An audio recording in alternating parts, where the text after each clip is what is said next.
네, 안녕하십니까. 바쁘신 중에도 제59회 스프리 포럼에 참석해 주신 여러분께 진심으로 감사드립니다. 저는 오늘 이 행사의 사회를 맡은 소프트웨어 정책연구소 융합소프트웨어 연구실 송지환 책임연구원입니다.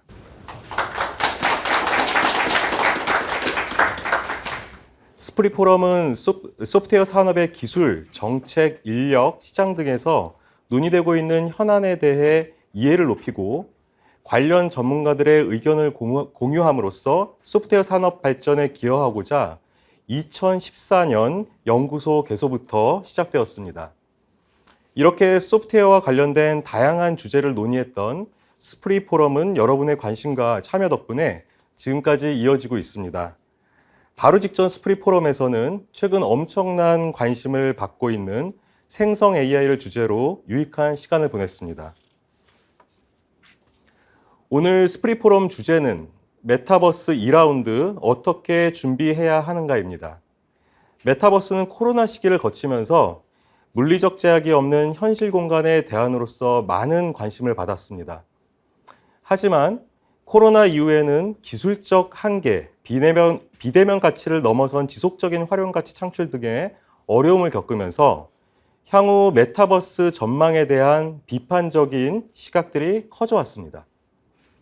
그러나 최근 애플의 비전 프로 등 실감 메타버스 체험을 위한 신제품들이 공개되고 지멘스, BMW, 벤츠 등 글로벌 기업들의 산업 메타버스 활용 사례들이 늘어나면서 메타버스의 실용적 가치와 대중화 가능성에 대한 기대와 긍정적인 의견들도 나오고 있습니다.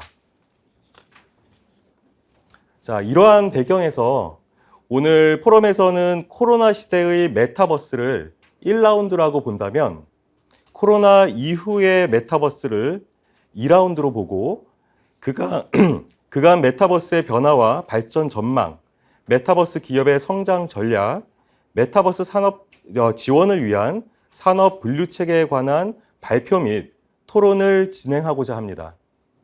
그럼 이제 제59회 스프리 포럼을 시작하도록 하겠습니다.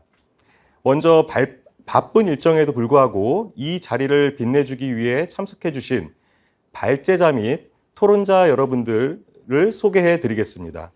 한 분 한 분 소개할 때마다 따뜻한 박수로 환영해 주시기 바랍니다. 자, 먼저 한남대학교 양희태 교수님 참석하셨습니다. 직방소마 김지연 그로스 매니저님 참석하셨습니다. 한국 메타버스 산업협회 메타버스 얼라이언스 황철호 실장님 참석하셨습니다. 한국전자통신연구원 미디어진흥화연구실 이남경 실장님 참석하셨습니다. 오늘 국정감사, 종합감사 일정과 겹쳐서 저희 연구소 김형철 소장님께서는 국감 참석으로 인해 부득이 참석을 못하셨습니다. 이 점 양해 부탁드리겠습니다. 자, 그러면 제59회 스프리 포럼 첫 번째 발표를 시작하겠습니다. 메타버스 현황 구성 및 대응 방안 내용으로 발제해 주실 한남대학교 양희태 교수님을 앞으로 모시겠습니다. 큰 박수로 맞이해 주시기 바랍니다. 예, 오늘 제가 말씀드릴 내용은 메타버스 현황 분석 및 대응 방안이라는 제목의 발표 내용이고요. 현재 소프트웨어 정책연구소가 하고 있는 연구 내용 중에 현재까지 진행된 사항들을 조금 정리해서 발표용으로 만들어 봤습니다. 예, 순서는 다음과 같고요. 앞에서 사회자님께서도 말씀하셨다시피 올해 들어서 이제 메타버스에 대한 많은 비판적인 기사들이 쏟아져 나왔습니다. 그리고 오늘도 그 기사, 메타에 관련된 기사 보면 리얼리티 랩스라는 그 메타버스 부서의 적자가 5억 원 정도 났다, 이런 기사들이 나왔고요. 그래서 해외 유수 언론에서도 보시다시피 뭐 사망했다, 이런 기사도 났고, 또 투자한 게 굉장히 큰데 그동안 나온 게 없다, 이런 기사들도 있었고요. 그리고 이제 메타가 관련된 직원들을 감원하면서 다른 쪽에 좀 집중을 해야 된다, 이런 충고를 하기도 했습니다. 그래서 메타버스가 사실 2년 전만 해도 굉장히 차세대 인터넷으로 굉장히 각광을 받았는데 이제 꺼진 거 아니냐, 이런 이제 비판적인 기사들 또 의견들이 많이 대두가 됐었고요. 근데 또 보면 반대로 긍정적으로 보는 시각들이 여전히 있습니다. 지표들도 있고요. 그래서 예를 들면 글로벌 리더, 기업 리더 대상으로 설문을 했을 때 이미 45%가 메타버스를 활용하고 있고 고객과 연계하기 위해서 사용을 시작했다. 그리고 앞으로 20% 이상 기업들이 도입을 할 거다라는 기사도 있었고요. 또 메타버스는 아직 완전 초기 단계이기 때문에 진화 과정에서 수년이 걸릴 것이다, 이렇게 이제 보는 기사들도 있었습니다.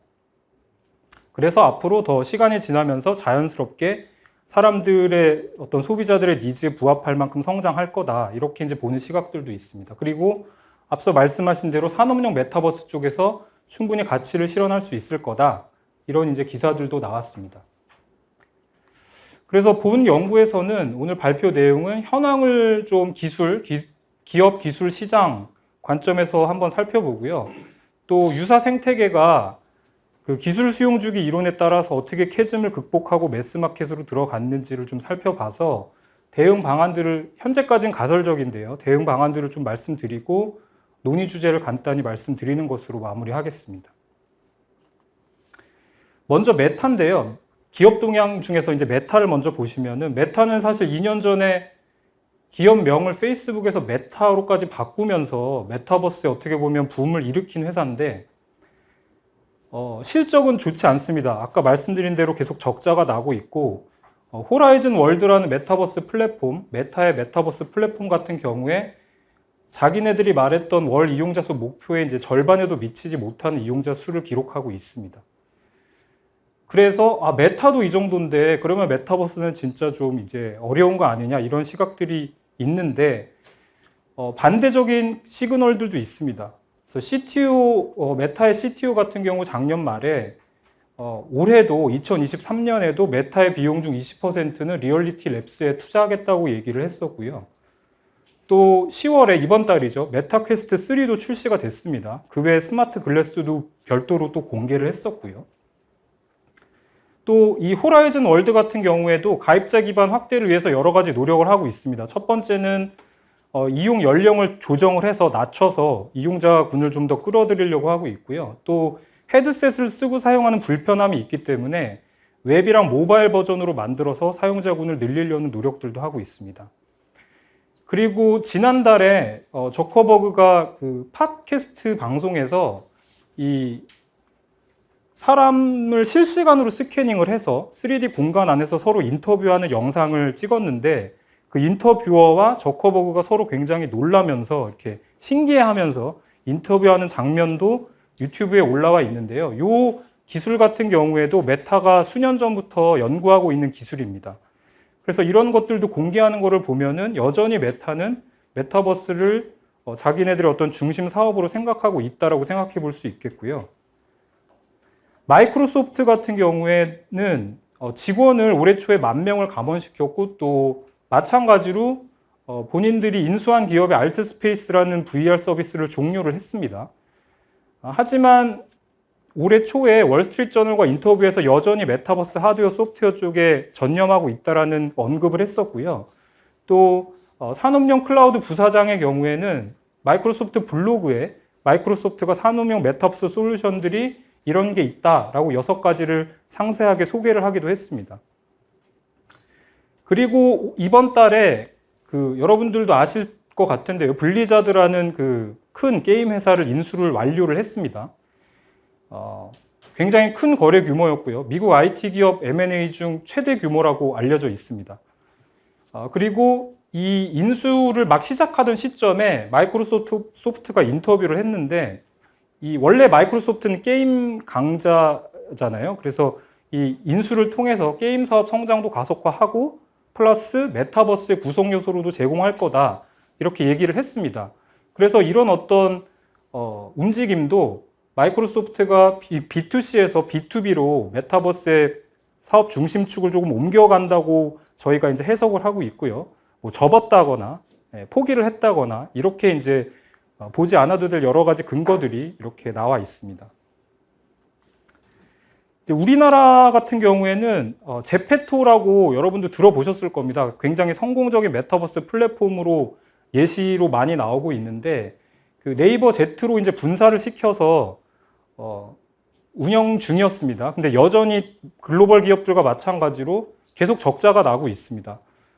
그래서 네이버 Z에서 현재 두 가지 전략을 펼치고 있는데요. 첫 번째는 3D가 조금 좀 나이가 있는 분들한테는 이렇게 익숙하지 않기 때문에 2D 애니메이션 기반으로 아바타를 출시를 7월에 했습니다. 그래서 실제로 일 가입자 수가 900% 이상 증가하는 실적을 이뤘고요. 또 두 번째 전략은 타 기업들과의 협업입니다. 그래서 첫 번째로는 이제 슈퍼캣이라는 회사랑 Z이라는 그 2.5D, 그러니까 2D에서 조금 더 3D가 가미되는 그래픽 중심의 메타버스 플랫폼을 오픈을 했고요. 여기에는 실제 우리나라 뭐 SK 등 대기업들이 많이 들어와서 현재 자기네들의 공간을 만들어서 마케팅이나 홍보 활동을 하고 있고요. 그리고 점프 크립토라는 그 가상자산 VC와 현재 몰입형 3D 오픈월드를 구축 중이라고도 8월에 발표를 했습니다. 구체적으로 어떤 기능이 탑재되는지 소개는 되지 않았지만 이런 또 협력 그 사례가 있고요. 또 크래프톤이라고 마찬가지로 굉장히 큰 게임 회사죠. 이쪽하고도 지금 메타버스 플랫폼 합작 회사를 설립하고 올해 내에 공개를 하겠다. 새로운 플랫폼을 공개하겠다. 이런 이제 언론 보도가 있었습니다. 그래서 자기네들이 가지고 있는 제페토의 서비스를 좀 다각화하는 거 더하기 타 기업들과 협업을 통해서 또 새로운 서드파티 메타버스 플랫폼들을 만들어서 이 메타버스의 외연을 확대하고 있는 이런 전략을 현재 펼치고 있습니다. 그래서 기업 사례들을 좀 살펴봤고요.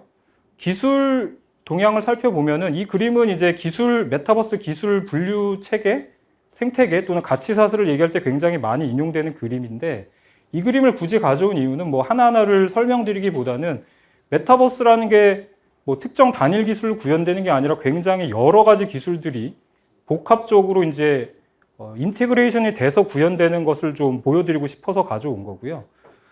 딜로이트 같은 경우에 이 기술들을 세 가지로 구분했습니다. 인프라 및 기기, 하드웨어 쪽이고요. 그다음에 개발 도구, 고도화 도구, 그리고 이제 응용, 어플리케이션 쪽 이렇게 세 가지로 구분을 했습니다.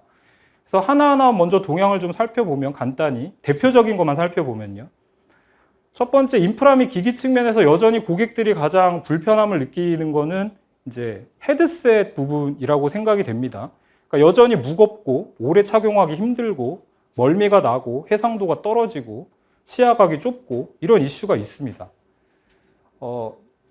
이번 달에 출시된 퀘스트 3 같은 경우에 많이 나아졌다고 이제 알려져 있지만 여전히 시야각 같은 부분은 실제 우리가 이렇게 사람이 실제 세상에서 보는 180도나 210도에는 많이 못 미친다고 알려져 있습니다.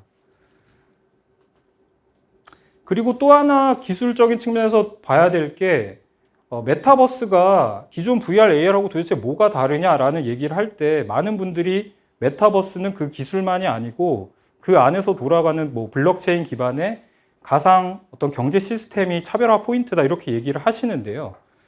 여기서도 아직까지 많은 한계가 있습니다. 탈중앙 디파이라고 불리는 탈중앙화 금융이나 NFT나 많이 들어보셨죠? 암호화폐나 문제점들이 많이 대두가 됐죠. 특히 해커들이 들어와서 이런 가상자산을 탈취한다든지 NFT를 탈취한다든지 이런 사건 사고들이 있었고요. 또 암호화폐는 아시겠지만 굉장히 이 안정성이 떨어지지 않습니까? 그래서 변동성이 너무 커가지고 이게 실제로 가상 공간에서 어떤 거래 수단으로 활용될 수 있냐 이런 챌린지가 계속 있습니다. 그래서 이런 아직까지 그 가상 경제 시스템 관련된 기술들도 성숙하지 못했다라는 게 이제 확인이 되고 있는데요. 반대적으로 이런 그 기술적인 어떤 허들들을 극복하기 위한 노력들도 이루어지고 있습니다. 대표적인 것이 그 마이크로 디스플레이인데요. 기존의 스마트폰 디스플레이 대비 굉장히 고해상도의 디스플레이를 이제 구현할 수 있는 기술입니다. 현재 우리나라 같은 경우 삼성이랑 LG 디스플레이가 이 기술들을 개발을 하고 있고요. 또 내년에 출시될 예정인 비전 프로에는 이 OLED 기반의 마이크로 디스플레이가 탑재될 것이다 이렇게 예상을 하고 있습니다. 그래서 이 기술은 저희가 아주 근미래에 실제 볼 수 있을 것 같고요. 두 번째는 기기가 여전히 무겁고 무게 밸런스가 안 맞고 하는 문제들과 관련해서 경량화와 관련된 연구 개발도 이루어지고 있습니다. 특히 이제 VR 기기 같은 경우에 이렇게 앞이 좀 부피가 있는 이유가 이 초점을 맞추기 위해서 렌즈랑 눈 사이의 거리가 절대 거리가 좀 확보가 돼야 되는데 이런 것들을 좀 광학 아키텍처를 바꿔가지고 이렇게 얇은 안경 형태로 구현하려는 R&D가 서울대에서 진행이 되고 있습니다. 그리고 저희가 예전에 구글 글래스 나왔을 때 컨셉으로 나왔던 어떤 렌즈 형태의 디스플레이 기기들도 해외 연구기관들에서 연구를 진행 중입니다. 그래서 이 기기 경량화 부분은 AR 기기 같은 경우에 실제로 빨리 이루어지고 있는데 VR 기기 같은 경우에는 조금 시간이 필요하지 않을까 그렇게 판단이 됩니다. 그리고 생성형 AI 얘기를 빼놓을 수가 없는데요. 많은 이제 메타버스를 그래도 긍정적으로 보시는 분들은 이제 생성형 AI가 메타버스의 어떤 현재 침체기를 극복할 수 있는 트리거가 될 거라고 말씀을 하십니다. 그래서 실제로 로블록스 같은 경우에도 이렇게 텍스트로 뭐를 만들어줘 이렇게 입력하면은 실제 이런 빨간 자동차가 만들어진다든지 이런 기술들을 공개를 했고요. 엔비디아 같은 경우에는 엔비디아가 이제 그 메타버스 솔루션을 가지고 있는데 제작 솔루션을 가지고 있는데 이쪽에 생성형 AI를 탑재를 해서 2D나 텍스트를 집어넣으면은 3D 이미지로 변환해주는 이런 기능도 추가를 했고요. 네이버 Z 같은 경우에는 올해 2번 정도 이제 생성형 AI 이벤트를 열어서 사용자들이 자신의 사진을 예를 들어 올리면 얘를 아바타, 3D 아바타로 바꿔준다든지 하는 이런 이벤트를 진행도 했습니다. 그래서 이 사례에서 보면은 글로벌 기업이든 우리나라 기업이든 생성형 AI를 탑재해서 어떤 식으로 활용할 수 있을까에 대해서 이런저런 이제 시험을 해보고 있다. 이렇게 이제 보시면 될 것 같습니다. 그래서 기술을 살펴봤고요. 시장 측면에서 또 말씀을 드릴 거는 메타버스에 대해서 이제 비판적인 시각을 가지신 분들이 또 하는 얘기는 이제 게임밖에 없는 거 아니냐 이 얘기를 하십니다. 그래서 그 말이 사실 틀린 건 아닙니다. 현재 시점에서는. 우리나라 같은 경우에 현재 메타버스 이용자의 한 70%는 게임을 하고 있는 거죠. 제페토도 그렇고요. 그래서 지금 그 파이낸셜 타임즈 같은 언론에서는 제페토가 굉장히 성공적인 메타버스 사례이긴 하지만 사용자층이 10대 초반으로 굉장히 제한적이고 또 게임밖에 없기 때문에 이게 지속 성장이 가능하냐 이런 이제 기사를 내기도 했었습니다. 그런데 아까 또 사회자님이 말씀하신 대로 B2C에서 우리가 게임에 좀 치중된 어떤 현황을 볼 수 있지만 B2B 시장에서 또 여러 가지 메타버스 유즈 케이스들이 만들어지고 있습니다. 그래서 에어버스 같은 경우에 이런 비행기 제작할 때 설계하는 부분에서 메타버스를 활용하거나 아니면 시험 운전할 때 시뮬레이션을 하거나 교육을 할 때 메타버스를 활용하고 있고요. BMW가 저는 더 적극적이라고 생각되는데요. 디지털 트윈, 다시 말해서 공장을 그대로 가상 공간에 똑같이 만들어가지고 그쪽에서 일단 생산 공정을 다 테스트해 본 다음에 최적화시킨 후에 현실 공장을 돌리는 이 가상 공장을 2025년부터 전기차 공장에 적용하겠다 이렇게 선언을 하고 있습니다. 또 좀 공격적인 행보를 보여주고 있다고 보이고요. G 헬스케어 같은 경우에는 메디뷰 XR이랑 XR 솔루션 파트너십을 발표했는데 얘네가 지금 만들고 싶은 거는 원격에서 여러 의사들이 협업 의료를 할 수 있는 가상 공간에서 협업 의료를 할 수 있는 그런 솔루션을 만들 계획을 가지고 있습니다. 그리고 구글에서 올해 5월 달에 이 스타라인이라는 프로젝트를 공개했는데요. 요거는 조금 특이하게 이런 평평한 2D 화면에서 이렇게 사람이 홀로그램처럼 이렇게 볼록 튀어나와 보이게 하는 그런 솔루션입니다. 그래서 마치 정말 같은 현실 공간에서 대화를 할 수 있는 것처럼 지원을 하는 그런 솔루션이고요. 요 프로젝트도 꽤 된 프로젝트입니다. 그래서 이미 수천의 테스트를 거쳤고 파트너 기업들과도 공유를 해놓은 상태이기 때문에 조만간 상용화가 될 수 있지 않을까 또 예상을 해봅니다. 그래서 B2C에서 조금 부진한 어떤 현재 상황을 이렇게 B2B를 통해서 좀 극복하려는 또 시장의 움직임들이 포착이 되고 있습니다. 또 하나 저희가 당연히 기대할 수밖에 없는 게 애플의 비전 프로입니다. 그러니까 애플은 뭐 참석자님들 다 아시겠지만 스마트폰을 통한 모바일 빅뱅을 연 회사죠. 그래서 팀 쿡도 이제 자신을 하고 있습니다. 올해 6월에 이 애플 비전 프로를 공개하면서 이제 공간 컴퓨팅 시대가 열릴 거다. 이렇게 얘기를 하고 있습니다.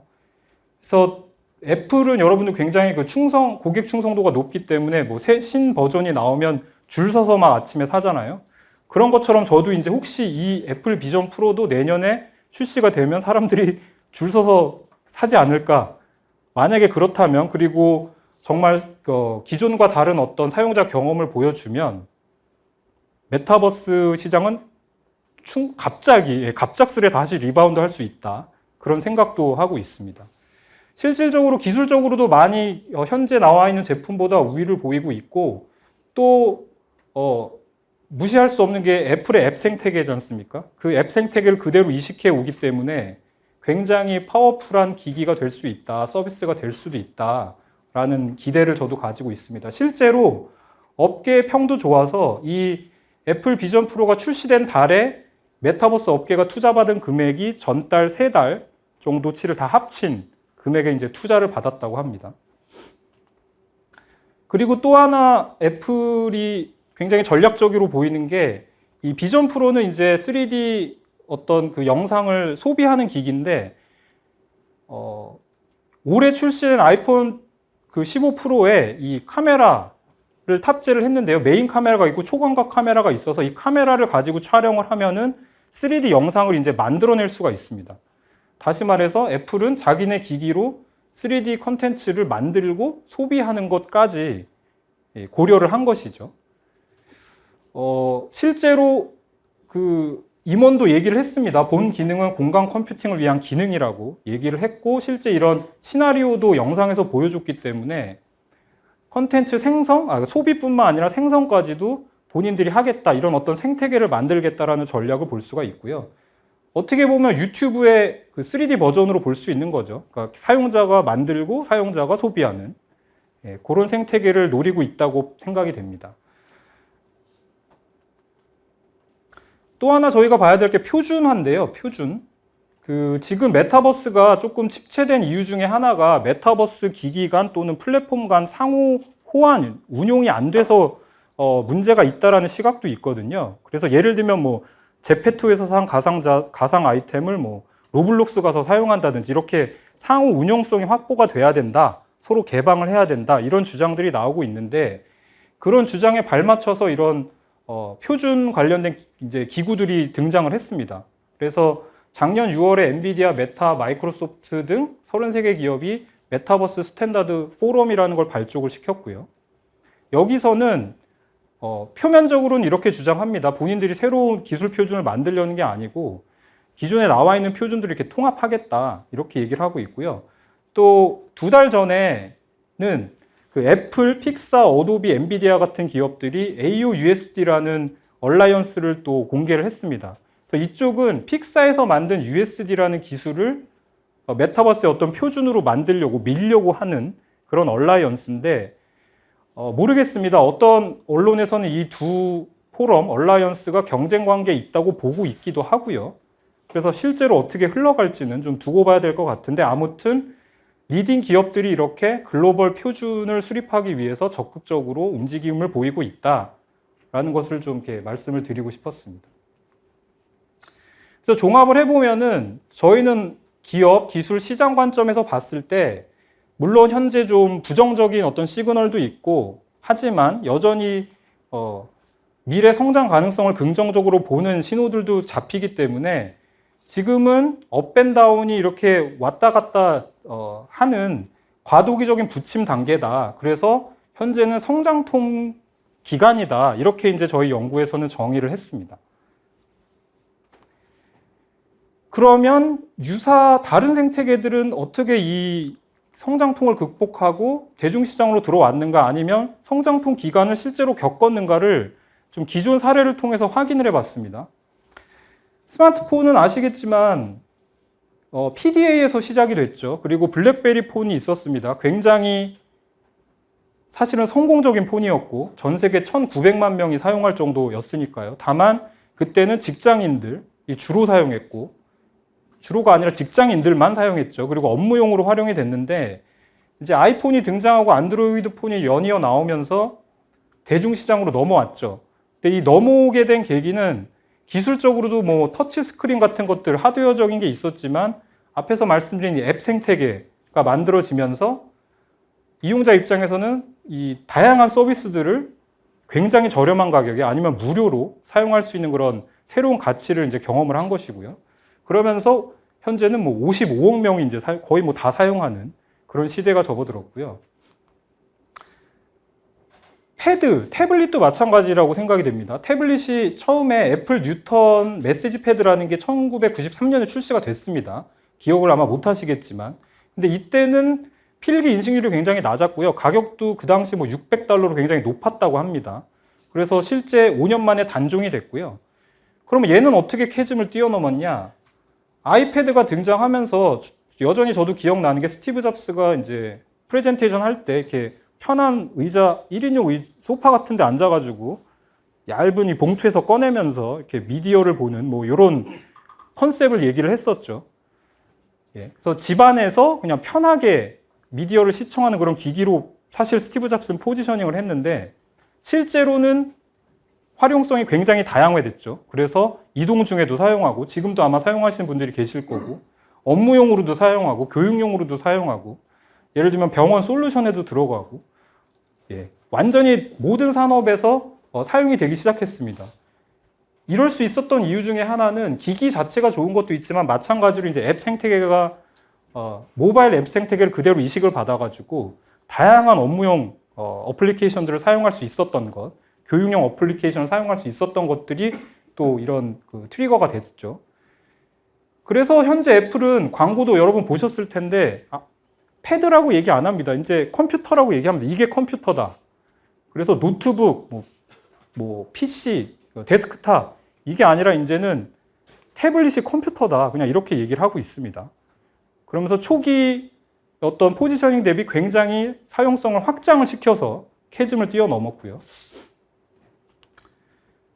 그 퍼스널 모빌리티 여러분도 많이 보셨을 겁니다. 이제 특히 어린 친구들이 많이 타고 다니는 이 퍼스널 모빌리티 같은 경우에는 세그웨이 아마 기억하실 겁니다. 한 2년 전에 이제 이 단종이 됐는데 세그웨이는 2001년에 유명한 해외 인사들이 투자를 하면서 굉장히 유명했죠. 굉장히 혁신적인 기기라고 칭찬도 많이 받았는데 실제로는 예를 들면 그 차도에서 이용하기엔 너무 느리고 또 보도에서 이용하기 너무 빠르다 이런 불편함이 제기가 됐었고요. 가격이 굉장히 비싸가지고 출시되고 나서 1년 반 동안 6,000대밖에 팔리지 않았다고 합니다. 글로벌리. 근데 얘는 어떻게 뛰어넘었냐, 캐즘을.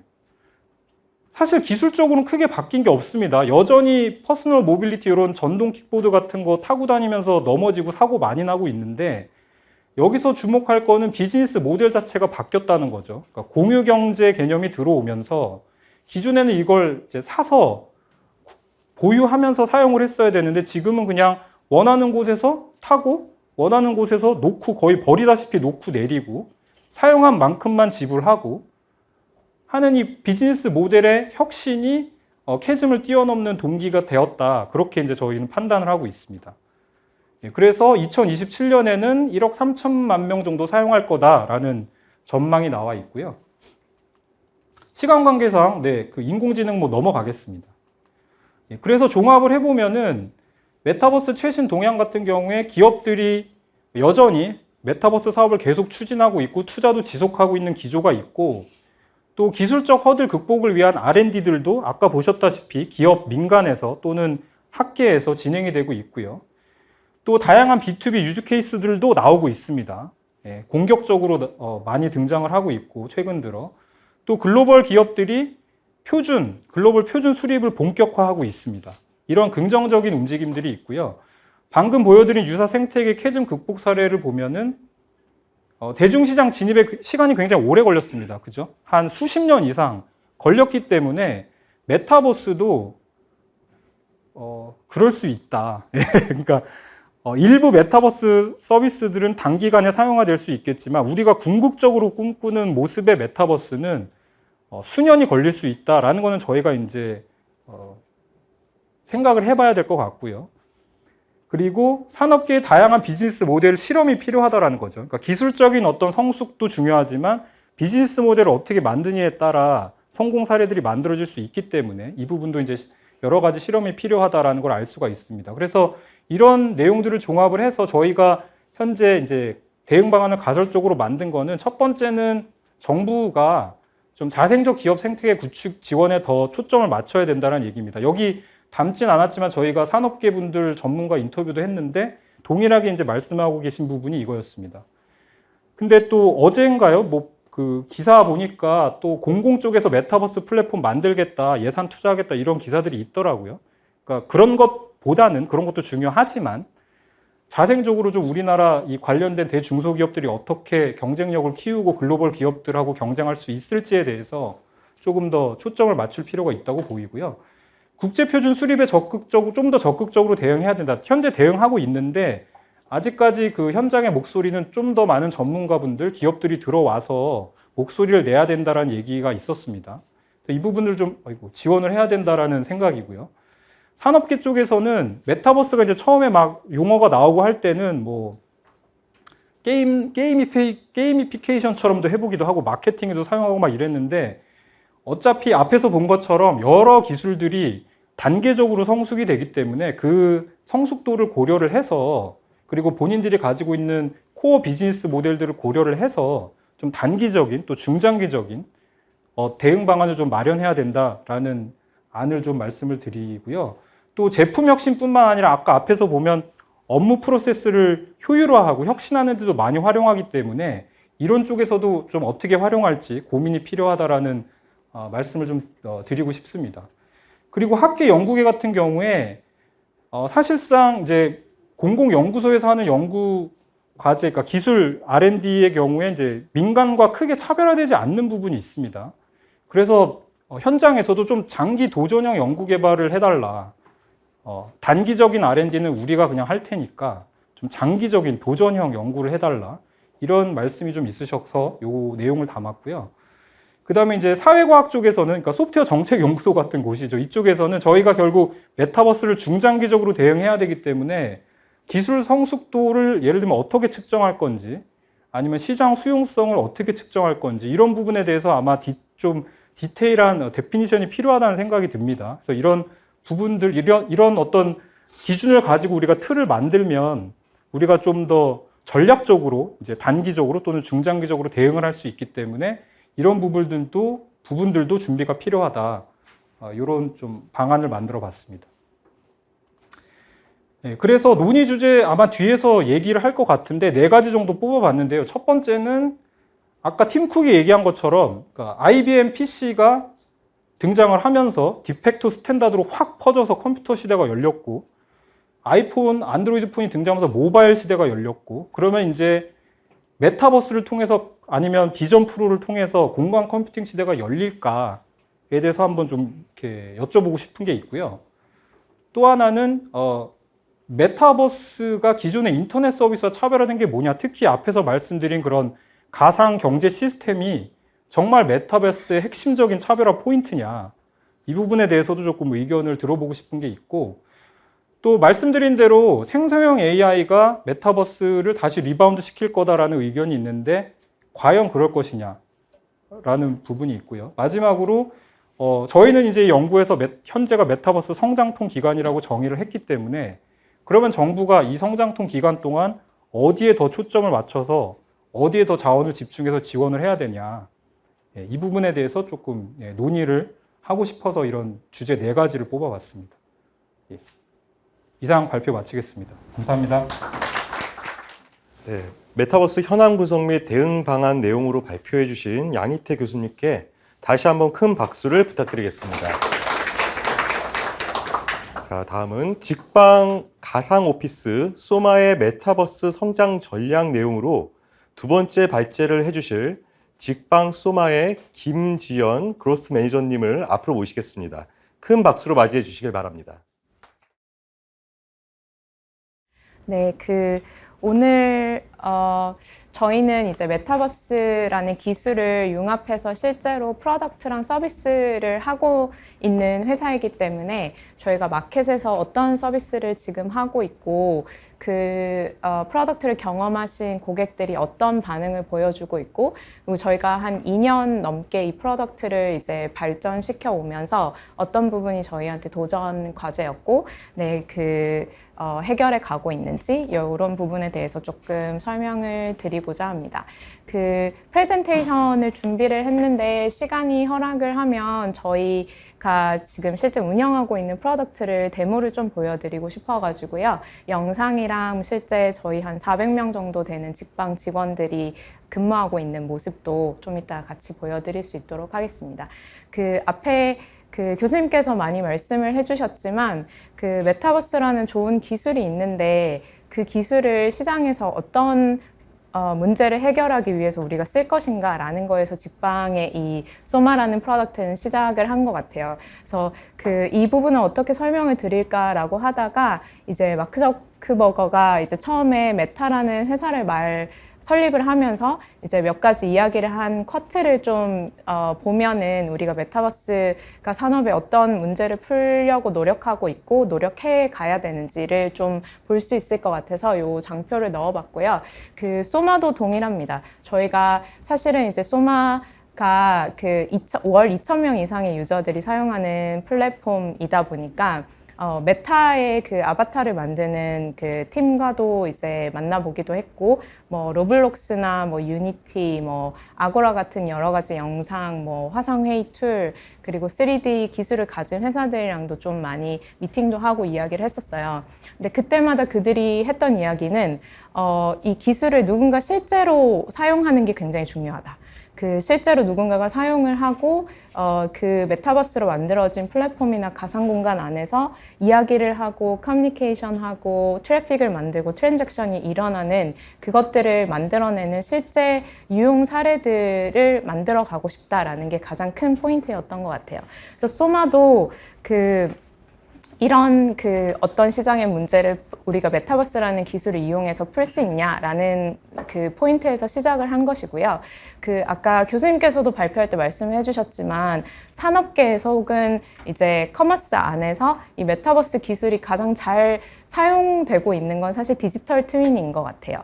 그래서 제가 2021년, 22년 라스베가스에서 하는 CES에 참가를 했었는데 그때도 메타버스 관이 있었고 그리고 메타버스와 관련된 미국의 많은 분들이 이제 오셔서 웨어러블 관련된 부분도 보시고 토론도 하고 그랬었거든요. 근데 그때 말씀해 주신 게 메타버스라는 기술 너무 좋은데 과연 이거를 이용해서 우리가 실제로 볼 수 있는 베네핏이 뭐고 소비자들이 실제로 좋다고 느끼는 이점이 무엇인가 였거든요.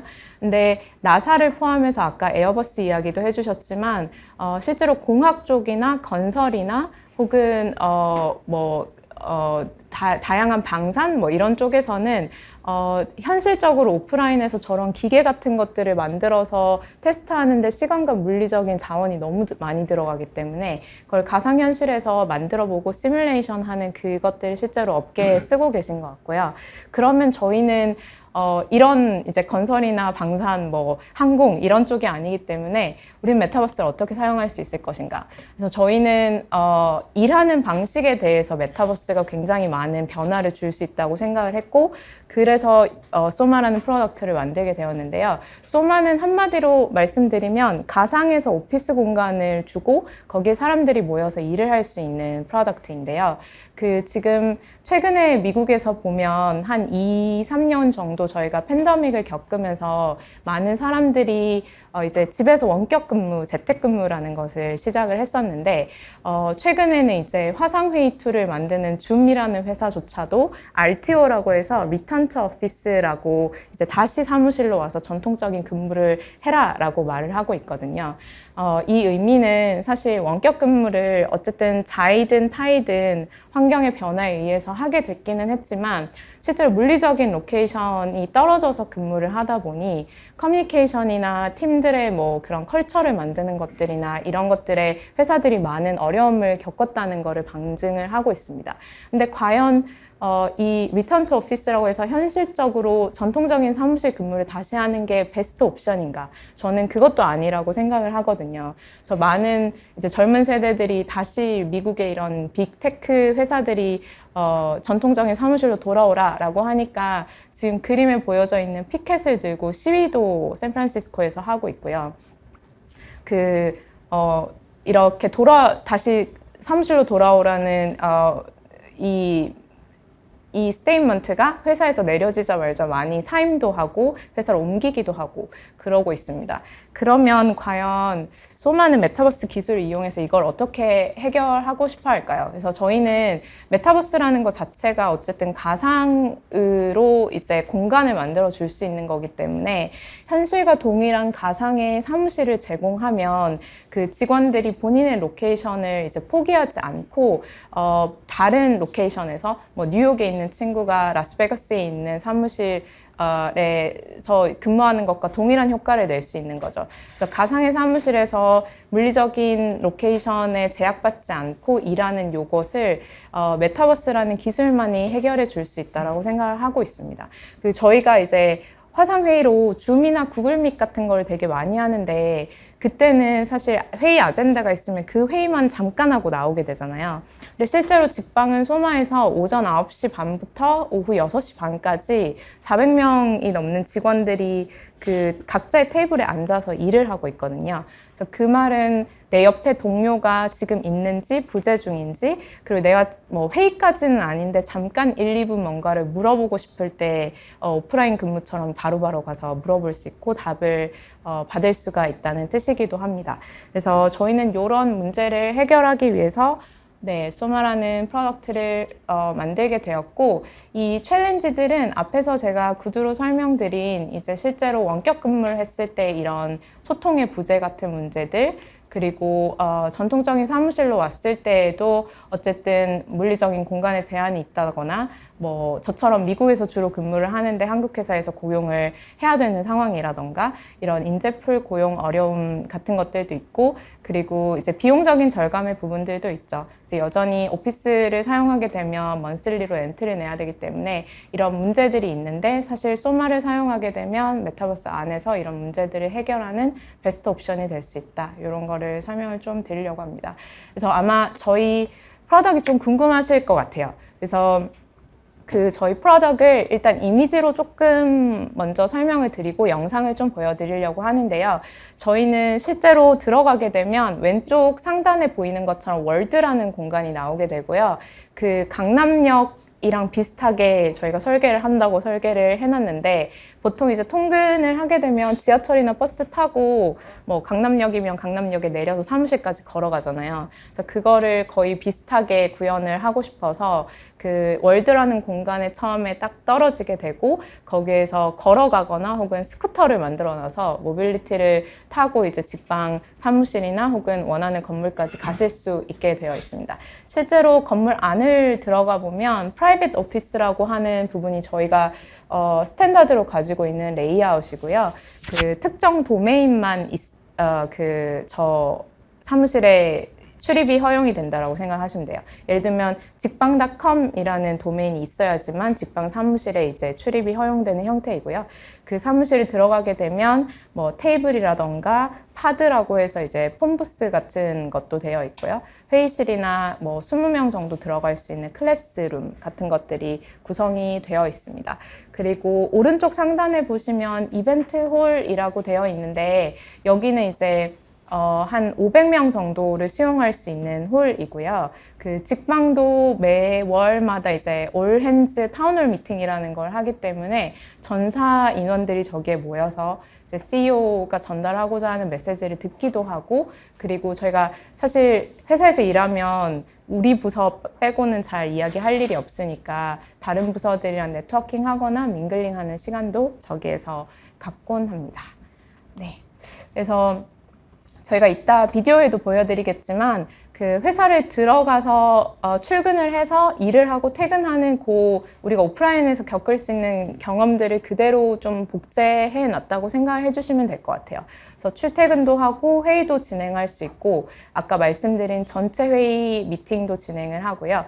그 동료들과 이제 스몰 토크 하거나 저희 그 왼쪽 하단에 있는 거는 지난 크리스마스 때 저희가 크리스마스 데코레이션을 해놨어가지고 저기서 사진도 찍을 수 있고 럭키 드로우라고 해서 이제 복권 당첨하듯이 가서 이제 뭔가 인터랙션을 하면 네, 뭐 5,000원짜리 뭔가 기프티콘이 나오기도 하고 막 그런 이벤트를 진행을 했었었고요. 회의 같은 경우에도 저희는 한 20명 정도까지 하는 대규모 회의들이 좀 종종 있는 편이라서 그런 대규모 회의들도 진행을 하고 네, 뭐 일과 마무리 회의도 진행하고 이런 식으로 네, 일과를 소마 안에서 보내고 있습니다. 그 저희가 영상을 하나 준비한 게 있어가지고 일단 저희가 글로벌 서비스여가지고 영어로 영상은 제작했는데 한글로 제가 서브타이틀을 좀 달아놨거든요. 그래서 그거 잠깐 보시겠습니다. Hi there, everyone. My name's David from Team Soma. First and foremost, welcome to the office.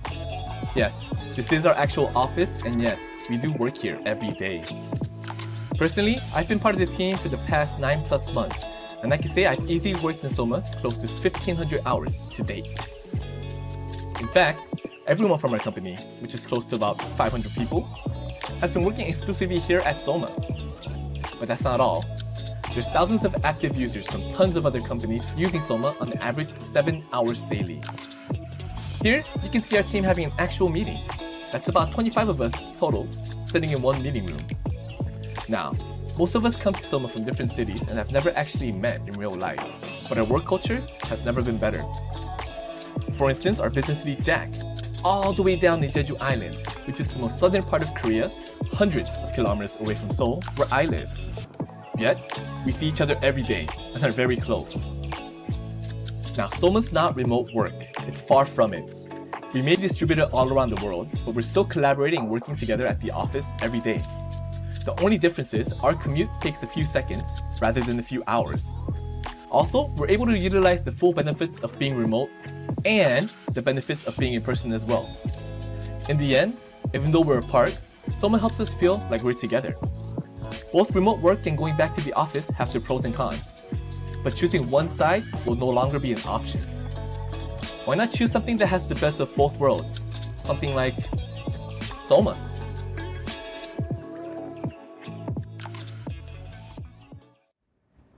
네, 이렇게 인트로 영상을 조금 준비를 했고요. 실제로 저 공간에 제가 이따가 데모를 조금 들어가서 보여드리려고 합니다.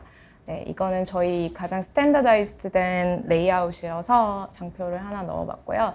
그 커스터머 피드백이 되게 궁금해 하실 것 같아요. 어쨌든 산업용이나 뭐 공학용으로 쓰지 않고 실제로 저희가 일반 사용자라고 생각할 만한 이제 10대들이 아닌 20대 이상의 정말 회사에서 근무를 하시는 분들이 메타버스를 겪었을 때 어떻게 느끼시냐라는 거를 저희가 키워드로 조금 뽑아봤는데요. 사실 메타버스라는 인더스트리 자체가 굉장히 신규이기 때문에 막 정량적인 데이터를 모으는 게 되게 어렵습니다. 저희도 조지아텍 대학교나 서울대학교 교수님들이 저희 프로덕트에 그 관심이 많으셔서 작년부터 공동으로 연구도 하시고 논문도 쓰시고 막 이렇게 하고 있는데요.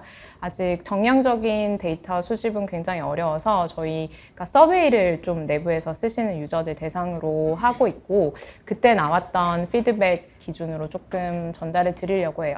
일단은 근무가 유연해져서 좋다라는 피드백이 가장 많았던 것 같고요. 저희가 사례를 좀 말씀드리면 그 모 회사는 콜센터를 운영하는 회사들이 있는데 그 회사에서 이제 저희 소마를 쓰시기 시작했거든요. 그래서 콜센터는 저희가 생각했을 때 오프라인에 이렇게 약간 케이지처럼 만들어 놓고 이제 파트타임으로 근무하시는 그런 체계인데 사실은 가 굉장히 많으면 파트타이머들이 그만두는 경우도 굉장히 많고 네, 그런데 소마를 도입하면서 이제 근무 관련해서 조금 더 유연해졌고 그리고 더 말씀해 주신 게 그 인재를 고용했을 때 온보딩 과정이 그 떨어져 있는 게 아니라 그 동료들이 모여서 온보딩을 해주기 때문에 뭐 2-3주 정도 되게 인텐스하게 온보딩을 해줄 수 있고 실제로 턴오버 레이트도 굉장히 많이 떨어졌다고 말씀 주셨거든요. 그래서 지금 이 회사는 1년 넘게 메타버스로 이제 근무를 하고 계시고 상담원분들이 소마를 켜놓으시는 동시에 이제 전화 상담을 계속 하시는 그런 근무를 하고 계십니다. 그리고 글로벌 인재 고용도 마찬가지고요. 직방 같은 경우에도 뭐 저도 미국에 있을 때 인터뷰를 보고 고용이 되었지만 저희가 직방이 지난 몇 년간 M&A나 뭐 회사 융합 같은 걸 굉장히 활발하게 했었어요. 그래서 저희가 중국에서 들어오신 인원들도 있기 때문에 중국에서도 이제 메타버스가 있었기 때문에 한국 인원들과 좀 더 커뮤니케이션 하시고 뭔가 M&A 이후에도 조금 더 가깝게 직방에 빨리 흡수 합병될 수 있었던 것 같고요. 저희가 한국에서도 M&A 케이스가 조금 더 많았었고 그때도 뭐 캐나다나 다른 지역에 근무하시는 분들이 있으셔서 조금 물리적인 한계를 잘 없애주는 프로덕트 역할을 했던 것 같습니다.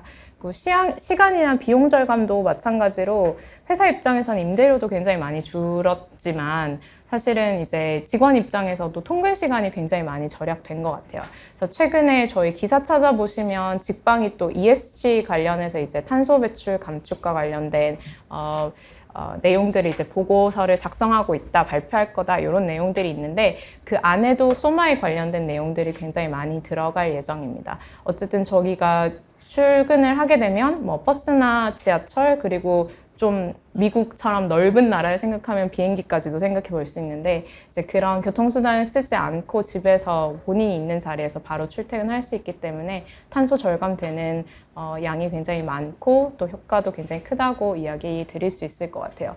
그리고 가장 큰 회사들에서 말하는 좋았던 피드백은 사실상 소속감이나 동료 간의 상호작용이 조금 더 된다는 이야기였어요. 그래서 아까도 말씀드렸지만 화상회의 툴로 그냥 이야기를 했을 때는 회의에 대한 아젠다만 거의 이야기를 하고 끝나는데 저희는 계속 그냥 오프라인에서 근무하는 것처럼 그 테이블에서 앉아있기 때문에 뭐 스몰 토크도 많이 하고 아이스 브레이킹도 많이 하고 뭐 휴가를 어디를 다녀왔는지 뭐 이런 이야기들을 많이 하면서 동료 간의 이제 측정이 조금 어려운 이런 상호작용에 대한 좋은 임팩트를 주는 것들이 많이 있다라고 말씀을 주시고 계시고요. 마지막 하나는 저희가 그 신규 사업 모델 발굴에도 좀 많이 영향을 주고 있는 것 같긴 합니다. 그래서 최근에 직방과 교원이 MOU를 맺었었는데 그 교원은 에듀케이션 사업을 굉장히 오랫동안 한국에서 하셨었잖아요. 근데 메타버스를 이용해서 사실은 이 교육 사업의 조금 다른 부분들도 좀 미래지향적인 부분을 찾고 싶어 하시는 그런 부분이 있었고 소마 같은 경우에도 직장인들이 보통 출근하시기 전에 영어 수업 이런 거 되게 많이 듣고 직장으로 출근하시고 막 그런 것들을 하죠. 그래서 소마 플랫폼 안에서 그런 에듀케이션을 이제 직원들의 월페어나 복지로 제공해 드릴 수 있는 부분들도 같이 조금 확인을 해보고 있어요. 그래서 그런 점에서 저희가 오피스로 시작했지만 약간 신규 사업 모델 발굴에도 좀 뭔가 영향을 줄 수 있을 것 같다라는 고객들 피드백이 좀 있었습니다. 네, 근데 이렇게 좋은 피드백도 많기는 한데요. 저희가 2년 넘게 이 소마를 해오면서 좀 도전 과제들도 많이 있는 것 같아요. 그래서 첫 번째는 사실 그 회사에서 이 소마는 저희가 그 HR 테크나 혹은 가상에서 공간을 이제 오피스 공간을 제공해 주는 그런 프로덕트로 포지셔닝을 하고 있는데 이런 거를 어셉 하시기 위해서는 회사의 많은 구성원들의 얼라인먼트가 있으셔야 되는 것 같아요. 그래서 회사 측에서 이제 저희가 아직 시장에 유료 플랜으로 뭔가 런칭을 하지는 않았습니다만 저희 소마를 쓰고 싶다고 관심이 있어서 연락을 주시는 분들이 좀 계시거든요. 근데 그 POC 분들은 관심이 있지만 사실 이 메타버스를 활용한 근무 환경이나 혁신에 대해서 그 의사결정자가 동의를 하셔야 되고 그리고 그 회사에서 근무하시고 있는 직원분들이 또 동의가 있어야 되기 때문에 그런 이노베이티브한 이런 프로덕트를 이제 허용할 수 있는 그런 부분들이 좀 아직까지는 어려운 부분들이 많은 것 같아요. 그래서 저희도 빨리 시장에 런칭하지 않는 게 아까도 이런 갭을 이제 넘어서 이거 상용화 될 때까지는 조금 시간이 걸릴 수도 있다라는 말씀을 잠깐 나눴지만 메타버스를 조금 상용화해서 시장에 내놓는 거는 조금 긴 호흡이 필요할 수도 있겠다라는 생각 때문이기도 합니다. 그래서 저희도 이런 과정들을 겪으면서 그런 부분을 좀 동감을 하고 있고요. 두 번째는 저희가 이제 이게 기계나 공장 스마트 팩토리나 막 이런 것들에 대한 트윈스가 아니기 때문에 이 사람들이 커뮤니케이션하고 그 안에서 상호작용하는 것들은 되게 복잡한 프로세싱 과정이 있는 것 같아요. 그래서 예를 들면 이따가 보시겠지만 저희가 커뮤니케이션 할 수 있는 방법이 바닥에 이렇게 가까이 거리가 가게 되면 그룹핑이라는 기술로 이렇게 묶어가지고 그 안에 있는 사람들만 이제 이야기를 할 수 있게 되거든요. 근데 그런 게 현실 세계랑 굉장히 동일한가? 그렇지는 않아요. 왜냐하면 소리가 작게 들리긴 하지만 저 멀리 있는 사람이 이야기하는 걸 제가 들을 수 있는데 실제로 저희 플랫폼에서는 그렇지는 않거든요. 근데 그런 기술이나 상호작용들 그 안에서 일어나는 여타 인터랙션 같은 것들이 저희가 아직까지는 완전히 오프라인처럼 리플리케이트 하거나 조금 더 세밀하게 만들기에는 부족한 기술적인 부분들이 있는 것 같아요. 그 세 번째는 이제 경험과 관련된 건데요. 제가 소마에 입사하고 나서 한 20개 정도 국가를 다녔던 것 같은데 그 국가의 인프라나 네트워크 환경이 어떻게 되어 있는지 그리고 그 소마를 사용하는 유저의 컴퓨터 스펙이 어떤지에 따라서 그 익스피리언스가 너무 많이 다릅니다. 그래서 예를 들면 뭐 한 회사에서 우리는 뭐 A라는 컴퓨터만 지급합니다 라고 했을 때 그 A라는 컴퓨터가 소마를 이렇게 구동시키기에는 굉장히 스펙이 라이트한 경우들도 있고요. 이제 그럴 때는 회사가 그 직원한테 지급해야 되는 컴퓨터 디바이스 자체를 모두 다 갈아야 되는 상황이니까 네, 그런 것들이 조금 저희가 어려움이 느껴지는 것들이 있고요. 그 다음 거는 어댑션에 관련된 부분인 것 같아요. 아무래도 3D 환경에 노출이 많이 되어 있거나 연령이 조금 어리거나 뭐 이런 분들이 조금 더 적응을 잘 하시는 것 같고 약간 이런 3D 환경이나 메타버스 환경이나 뭐 VR, AR 쪽에 약간 노출이 없었던 분들은 사실상 소마를 온보딩 하기까지 몇 달이 걸리기도 하는 것 같습니다. 네, 그래서 이런 부분들이 저희가 실제로 사업을 하면서 좀 느꼈던 챌린지들이고 저희는 최대한 기술적으로 요거를 조금 풀어보거나 프로덕트를 업데이트를 하면서 풀어보려고 노력을 좀 하고 있고요. 그래서 저희가 많이 하는 게 현실에서 비슷한 경험을 어떻게 줄 건가라는 생각을 되게 많이 하고 그거를 프로덕트에 녹이려고 많이 하고 있어요. 그래서 첫 번째는 레이아웃 부분인데 이제 목적성을 갖고 다른 레이아웃, 다른 공간에서는 다른 행동을 하게 만드는 게 저희의 목적이기는 하고요. 그래서 뭐 포커스 룸에서는 이제 다른 사람과 이야기하지 않고 내가 뭔가 집중해서 과제를 해결해야 될 때 저 공간을 이용하게 하고 미팅룸에서는 회의 전용이고 그리고 뭐 데디케이티드 데스크 저기에서는 팀들끼리 이야기를 하고 뭐 이런 류로 약간 레이아웃 상에서 목적성을 둔 것들을 좀 배치를 하고 그 안에서는 저희가 유도하는 행동 위주로 하시게끔 하는 노력들을 좀 하고 있고요. 그리고 요거는 리액션에 관련된 건데 아무래도 프로덕트 인게이지먼트를 계속 늘려야 하다 보니까 상대방이 이야기할 때 이제 표정이나 행동, 바디랭귀지로 저희가 현실에선 보여주는 것들이 있잖아요. 그래서 지금은 이제 저희가 이모지 형태로 저 이모션이나 뭐 그 리액션 같은 거를 표현하실 수 있도록 그렇게 진행을 하고 있습니다. 네, 근데 아까 생성형 AI 이야기도 나왔지만 사실 그런 기술들이 다 융합이 될 수 있는 부분도 저희가 굉장히 많거든요. 뭐 이런 이모지 부분도 더 약간 디벨롭 할 수 있는 부분도 있을 것 같고 저희가 실제로 레이아웃을 만들 때도 AI를 써서 이렇게 아이디어를 얻고 있고 아바타도 마찬가지고요. 그리고 STT라는 기술을 사용해서 음성으로 저희가 한국어로 말하면 그거를 영어로 말하게 해서 약간 중간에 트랜슬레이터 없이 소마에서 커뮤니케이션 하게 하거나 뭐 이런 것들도 계속 같이 고민을 하고 있습니다.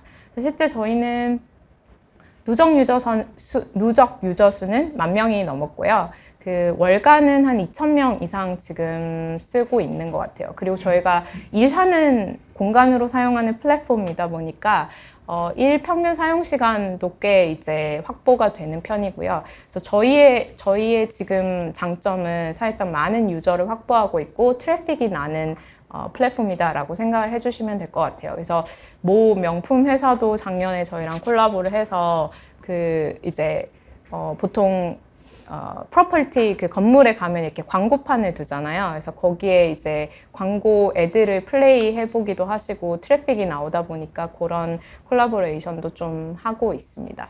그래서 저희 다음 스텝은 아마도 유료화로 저희 거를 런칭을 하는 게 다음 넥스트 스텝일 것 같아요. 그래서 원래 목표는 올해 말이나 내년 초 정도에 유료화된 이제 모델을 조금 시장에 내놓는 거가 목표이긴 하고요. 그리고 로케이션 자체도 한국에 제한하지 않고 글로벌로 조금 전체적으로 오픈을 해보는 거를 목표로 하고 있습니다. 네. 네, 지원 관련해서도 이따가 패널 토론도 있겠지만 저희는 조금 일단은 경험하게끔 하는 것들이 되게 중요할 거라는 생각을 하고 있어요. 그래서 메타버스나 3D 환경을 경험해 본 사람과 경험해 보지 않은 사람의 그 적응 기간이나 적응하는 속도가 너무 다른 것을 느끼기 때문에 조금 일반 분들이 이런 메타버스를 많이 경험해 보실 수 있게 좀 정책적으로 풀어주시거나 지원을 해주시면 너무 좋을 것 같고요. 그 작년에 이제 기본적인 윤리 가이드라인은 나왔던 걸로 기억하는데 이제 아무래도 아직은 시장에서 크리에이티브한 아이디어를 막 쏟아내고 거기에서 비즈니스적으로 우리가 돈 벌 수 있는 것들이 무엇인가를 찾아가는 와중이기 때문에 너무 타이트한 여러 가지 규제가 있으면 조금 기업 입장에서는 어려울 수도 있을 것 같고요. 그리고 마지막으로는 메타버스 기술이라는 걸 가지고 어쨌든 어플리케이션으로 혹은 다른 형태의 서비스로 목적성을 뚜렷하게 가지는 그 업체에 대한 지원, 그런 프로덕트에 대한 지원이 좀 필요할 것 같습니다. 그래서 저는 개인적으로 이제 예전에 500 글로벌이라는 이제 벤처 캐피탈에서도 일한 적이 있는데 사실 민간의 투자는 트렌드가 좀 있는 편이잖아요. 그래서 뭔가 AI가 엄청 갑자기 뜨게 되면 AI 투자가 갑자기 확 늘게 되고 근데 그런 경향성에 많이 따르지 않고 약간 이 기술을 이용해서 뭔가 비즈니스의 목적성이 뚜렷하고 그걸 향해서 나가는 곳이 있다라고 하면은 전폭적인 지지를 좀 해주시는 게 필요하지 않을까. 그리고 유즈 케이스 만드는 게 너무나 중요합니다. 저희도 유즈 케이스를 좀 만들고 테스트아웃 하기 전까지는 런칭을 좀 미루고 있는 상황이기 때문에 네, 이런 좋은 사례를 좀 크로스 인더스트리 해서 네, 만들 수 있게 지원을 해주시면 제일 좋을 것 같습니다. 네, 직방 가상오피스 소마의 메타버스 성장 전략 내용으로 발표해 주신 티파니 매니저님께 다시 한번 큰 박수를 부탁드리겠습니다. 자, 다음은 메타버스 진화 전망과 산업 분류체계 수립 방향 내용으로 마지막 발제를 해주실 소프트웨어 정책연구소 한상열 융합소프트웨어 연구실장님을 앞으로 모시겠습니다. 큰 박수로 맞이해 주시길 바랍니다. 앞에서 굉장히 이렇게 재미있는 내용을 많이 발표를 해주셨는데 제가 드릴 말씀은 약간 좀 복잡할 수는 있습니다. 하지만 이렇게 앞서 말씀드린 것처럼 이제 메타버스의 어떤 발전과 진화를 우리가 긴 호흡으로 좀 볼 필요가 있는데 그런 부분을 어떻게 우리가 체계적으로 파악할지에 대해서 우리가 산업 분류 체계들이 필요합니다. 그래서 또 관심이 있으신 분에 굉장히 중요한 주제이기 때문에 좀 주의 깊게 좀 봐주시면 좋겠습니다. 이제 이 내용은 아직은 연구 중인 내용입니다. 그래서 저희가 지금 현재 이 연구 내용을 좀 공개해드리고 의견 수렴하는 이유는 워낙 메타버스의 개념에 대해서 굉장히 다양한 시각들이 있기 때문에 그러면 저희가 의견을 수렴하고 그걸 통해서 계속 발전시켜가는 목적이 있습니다. 그래서 이 내용은 나중에 이제 저희 홈페이지에 한 7일 정도 후에 게시가 될 거니까요. 그 내용들을 보시면서 또 필요하신 부분들, 또 궁금하신 부분들은 저희 연락 주시면 제가 또 답변 드리도록 하겠습니다. 그래서 오늘 일단 처음은 그 메타버스 진화 전망, 이제 앞으로 메타 어떻게 진화를 할 것인지, 그리고 그런 진화 전망에서 우리가 이 분류체에 어떤 내용을 담아야 되는지에 대해서 좀 말씀을 드리겠습니다. 일단은 이제 앞서 앞서 교수님도 말씀해 주셨고 많은 분들이 이제 이해하시는 것처럼 초기에 현재 메타버스는 일단 게임을 중심으로 많은 콘텐츠들이 나오고 있습니다. 근데 이러한 부분들은 인터넷 시대를 생각해 볼 때도 그렇고 모바일 시대를 생각해 볼 때도 그렇고 항상 게임이라든지 미디어라든지 이런 서비스들이 먼저 많은 유저를 끕니다. 하지만 이 시간이 지나면서 우리 일상이나 산업을 어플리케이션이 확대가 되는 거죠.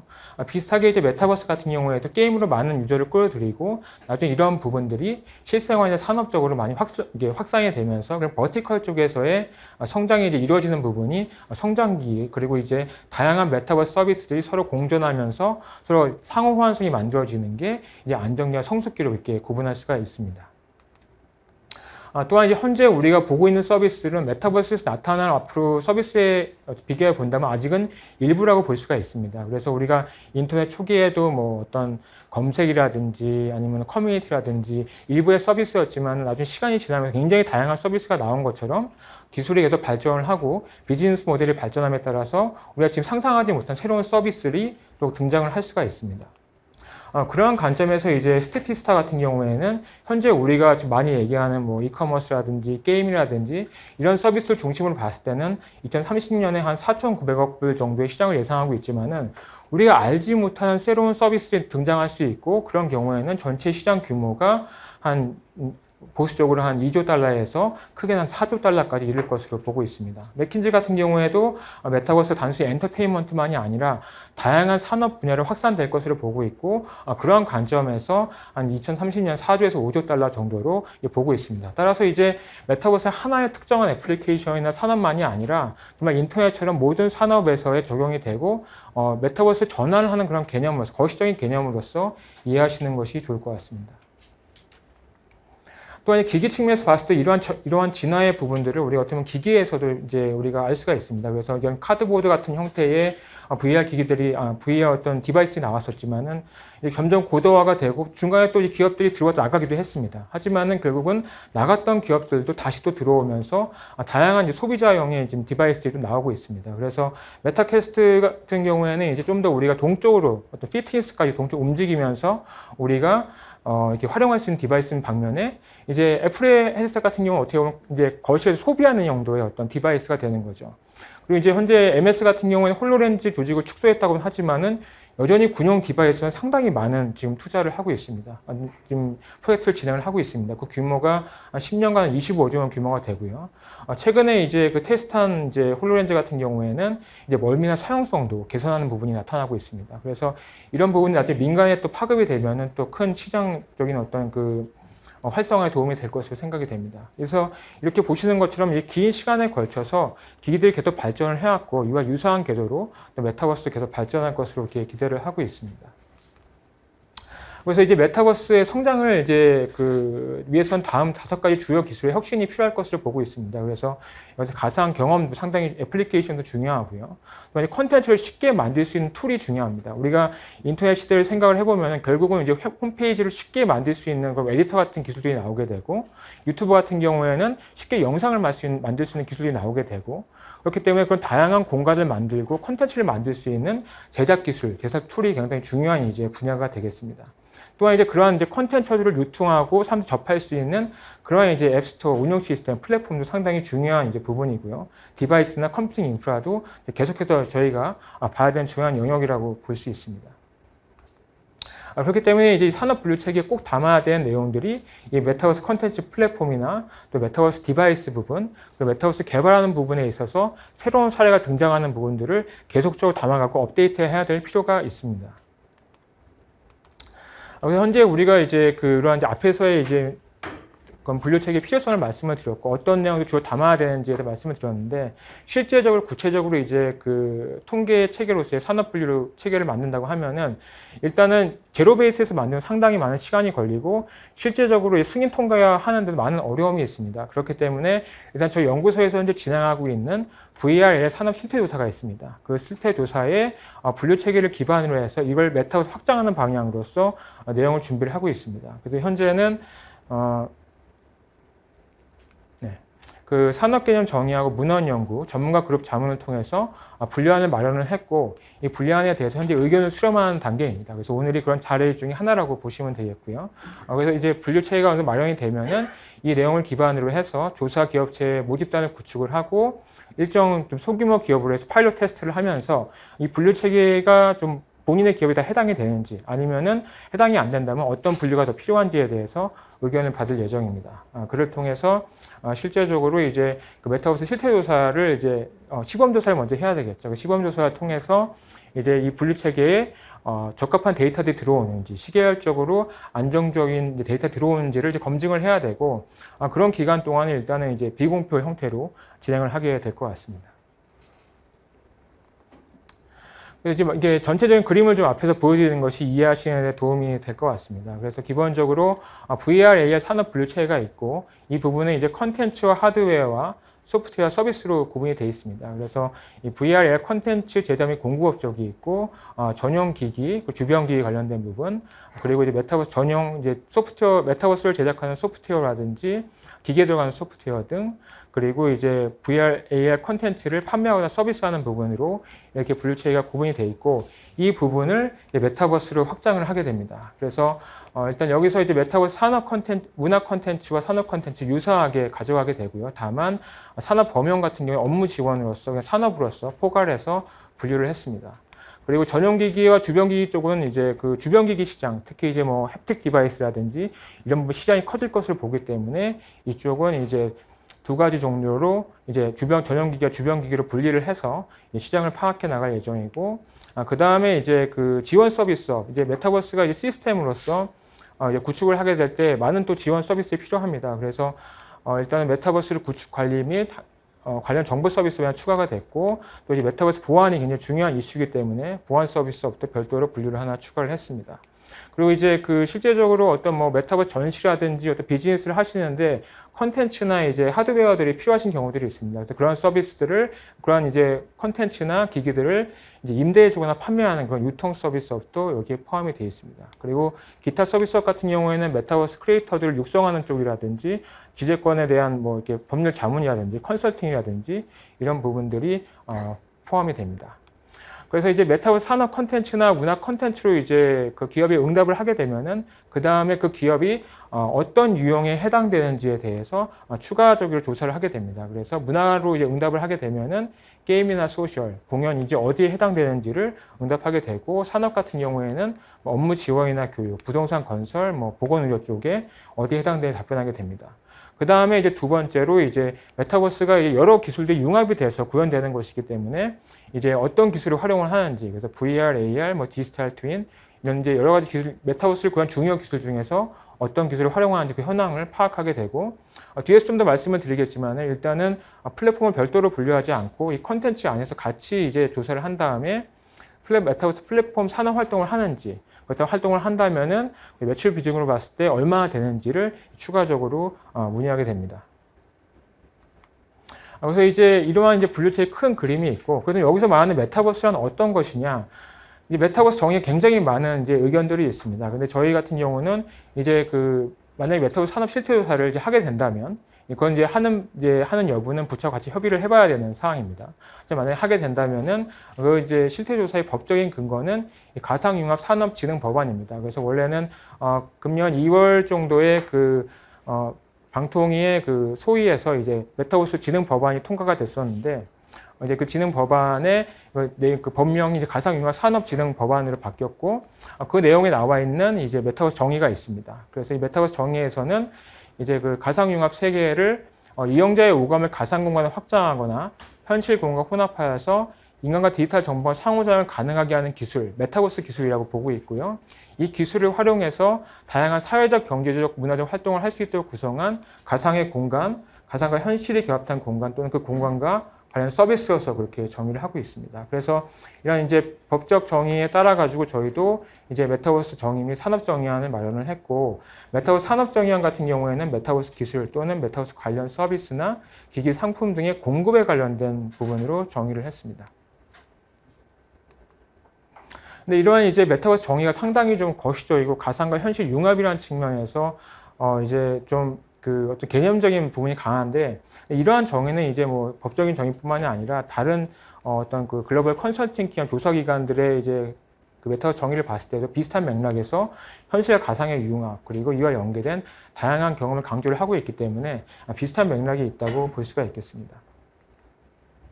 근데 이제 이러한 이제 큰 이제 개념으로서 메타버스를 정의하게 되면은 어떤 기업들이 이 조사 분류 체계 안에 포함되어야 되는지에 대해서 추가 이제 그 기준들이 필요하게 됩니다. 그래서 일단은 기본적으로 메타버스 정의 중에서 이 가상의 공간이나 가상과 현실이 결합된 공간, 인간 디지털 정보 간의 상호작용에 근거를 해서 이를 구현할 수 있는 VR, AR 기술 관련된 산업은 모두 다 메타버스 산업으로 포섭하게 됩니다. 그 다음에 이제 VR, AR 산업이 아닐 경우가 있습니다. 이제 그냥 일반 PC나 모바일을 쓰는 경우인데, 그런 경우에 있어서는 일단 3D 공간 물체를 구현하는 기술과 관련된 산업으로서 1차 필터링을 합니다. 왜냐하면 이제 2D 인터넷하고 구분하는 부분도 있고, 또한 3D가 많은 전문가분들이 얘기하는 부분이 메타버스의 어떤 실제감이라든지 이 실감성을 구현하는 데 있어서 필수적인 또 요소이기 때문입니다. 그래서 일단 3D를 1차 구분을 하고, 그 다음에 2차 구분으로서 각 그 중분류별 또 세부 그 유형별로 해서 항목 정의와 활용 예시가 있습니다. 그래서 그것을 보고서는 다시 한번 이제 메타버스 산업 포함 여부를 다시 검토하게 됩니다. 그래서 한 번에 이렇게 정의할 수 있는 것이 아니고 워낙 큰 개념이다 보니까 각각의 산업별로서 이제 다시금 분류를 하는 그런 좀 절차가 필요합니다. 그리고 이제 그 전문가 의견 수렴하는 중에 나왔던 얘기가 메타버스를 우리가 흔히 얘기하면 많은 사람들이 동시에 접속을 하거나 아니면 이제 계속해서 그 지속되는 그런 그 어떤 이제 가상 세계를 얘기를 하는데, 근데 이제 저희가 이제 다른 메타버스 사례들이나 이런 것을 봤을 때 꼭 다인이 참여해야 되는 것은 메타버스 필수 요건은 아니라고 봅니다. 왜냐하면은 이러한 이제 메타버스 명상이라든지 메타버스 피트니스, 그리고 우리 많이 얘기하는 어떤 가상 버추얼 탑 같은 메타버스 업무 지원 같은 경우는 이제 1인용으로 사용하는 그런 메타버스 서비스입니다. 그렇기 때문에 다인용 외에도 1인용도 메타버스 산업으로 포함을 하고, 다운로드용 같은 경우에도 이제 다 포함을 하게 됩니다. 왜냐하면은 이제 이러한 피트니스나 이런 경우에 있어서는 이제 앱을 종료하게 되면 이 가상 세계도 다 종료가 되는 것이죠. 하지만은 그럼에도 불구하고 여기 메타버스 어플리케이션으로서 유효하기 때문에 이러한 1인용이나 다운로드용도 메타버스 서비스로서 그렇게 포함을 하고 있습니다.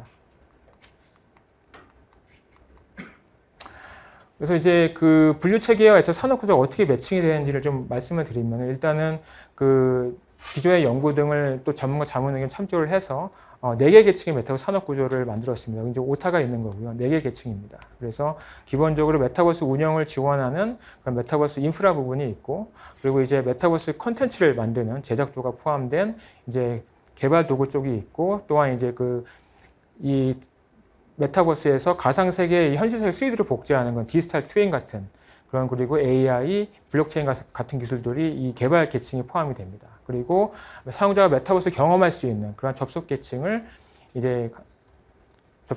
있고, 이를 기반으로 해서 다양한 이제 컨텐츠나 플랫폼을 제공하는 활용 계층으로 구분이 됩니다. 그래서 이제 이러한 이제 그 산업 구조에서 저희 분류 체계를 비춰봤을 때, 저희는 이제 이 활용과 접속과 그 개발 쪽에 이제 해당이 됩니다. 이제 그 인프라 쪽에서 아무래도 좀 범용적인 이제 서비스 성격이 강하기 때문에 이쪽은 이제 제외를 하고, 특히 디바이스에서도 모바일 기기나 PC 기기처럼 범용적으로 쓰는 기기들은 조사 범위에서 제외를 하게 됩니다. 그래서 여기서 이제 컨텐츠에서 아까 이제 잠깐 말씀드린 것처럼 이 컨텐츠에 지금 현재 이제 플랫폼을 이제 포함을 하고 있는데, 원래 이제 컨텐츠와 플랫폼을 좀 별도로 보는 안도 이제 검토를 했었습니다. 그래서 이제 일단은 플랫폼을 우리가 이제 얘기할 때 여러 가지 유형이 있지만은 가치 창출 방식에 따라서 거래 플랫폼, 혁신 플랫폼, 하이브리드 플랫폼 분류가 가능한데, 일반적으로 우리가 이제 서비스 플랫폼이라고 하는 부분은 이런 이제 거래 플랫폼에 해당이 됩니다. 그래서 어떤 페이스북이라든지 로블록스라든지 이런 경우들이 이쪽에 들어오게 되고요.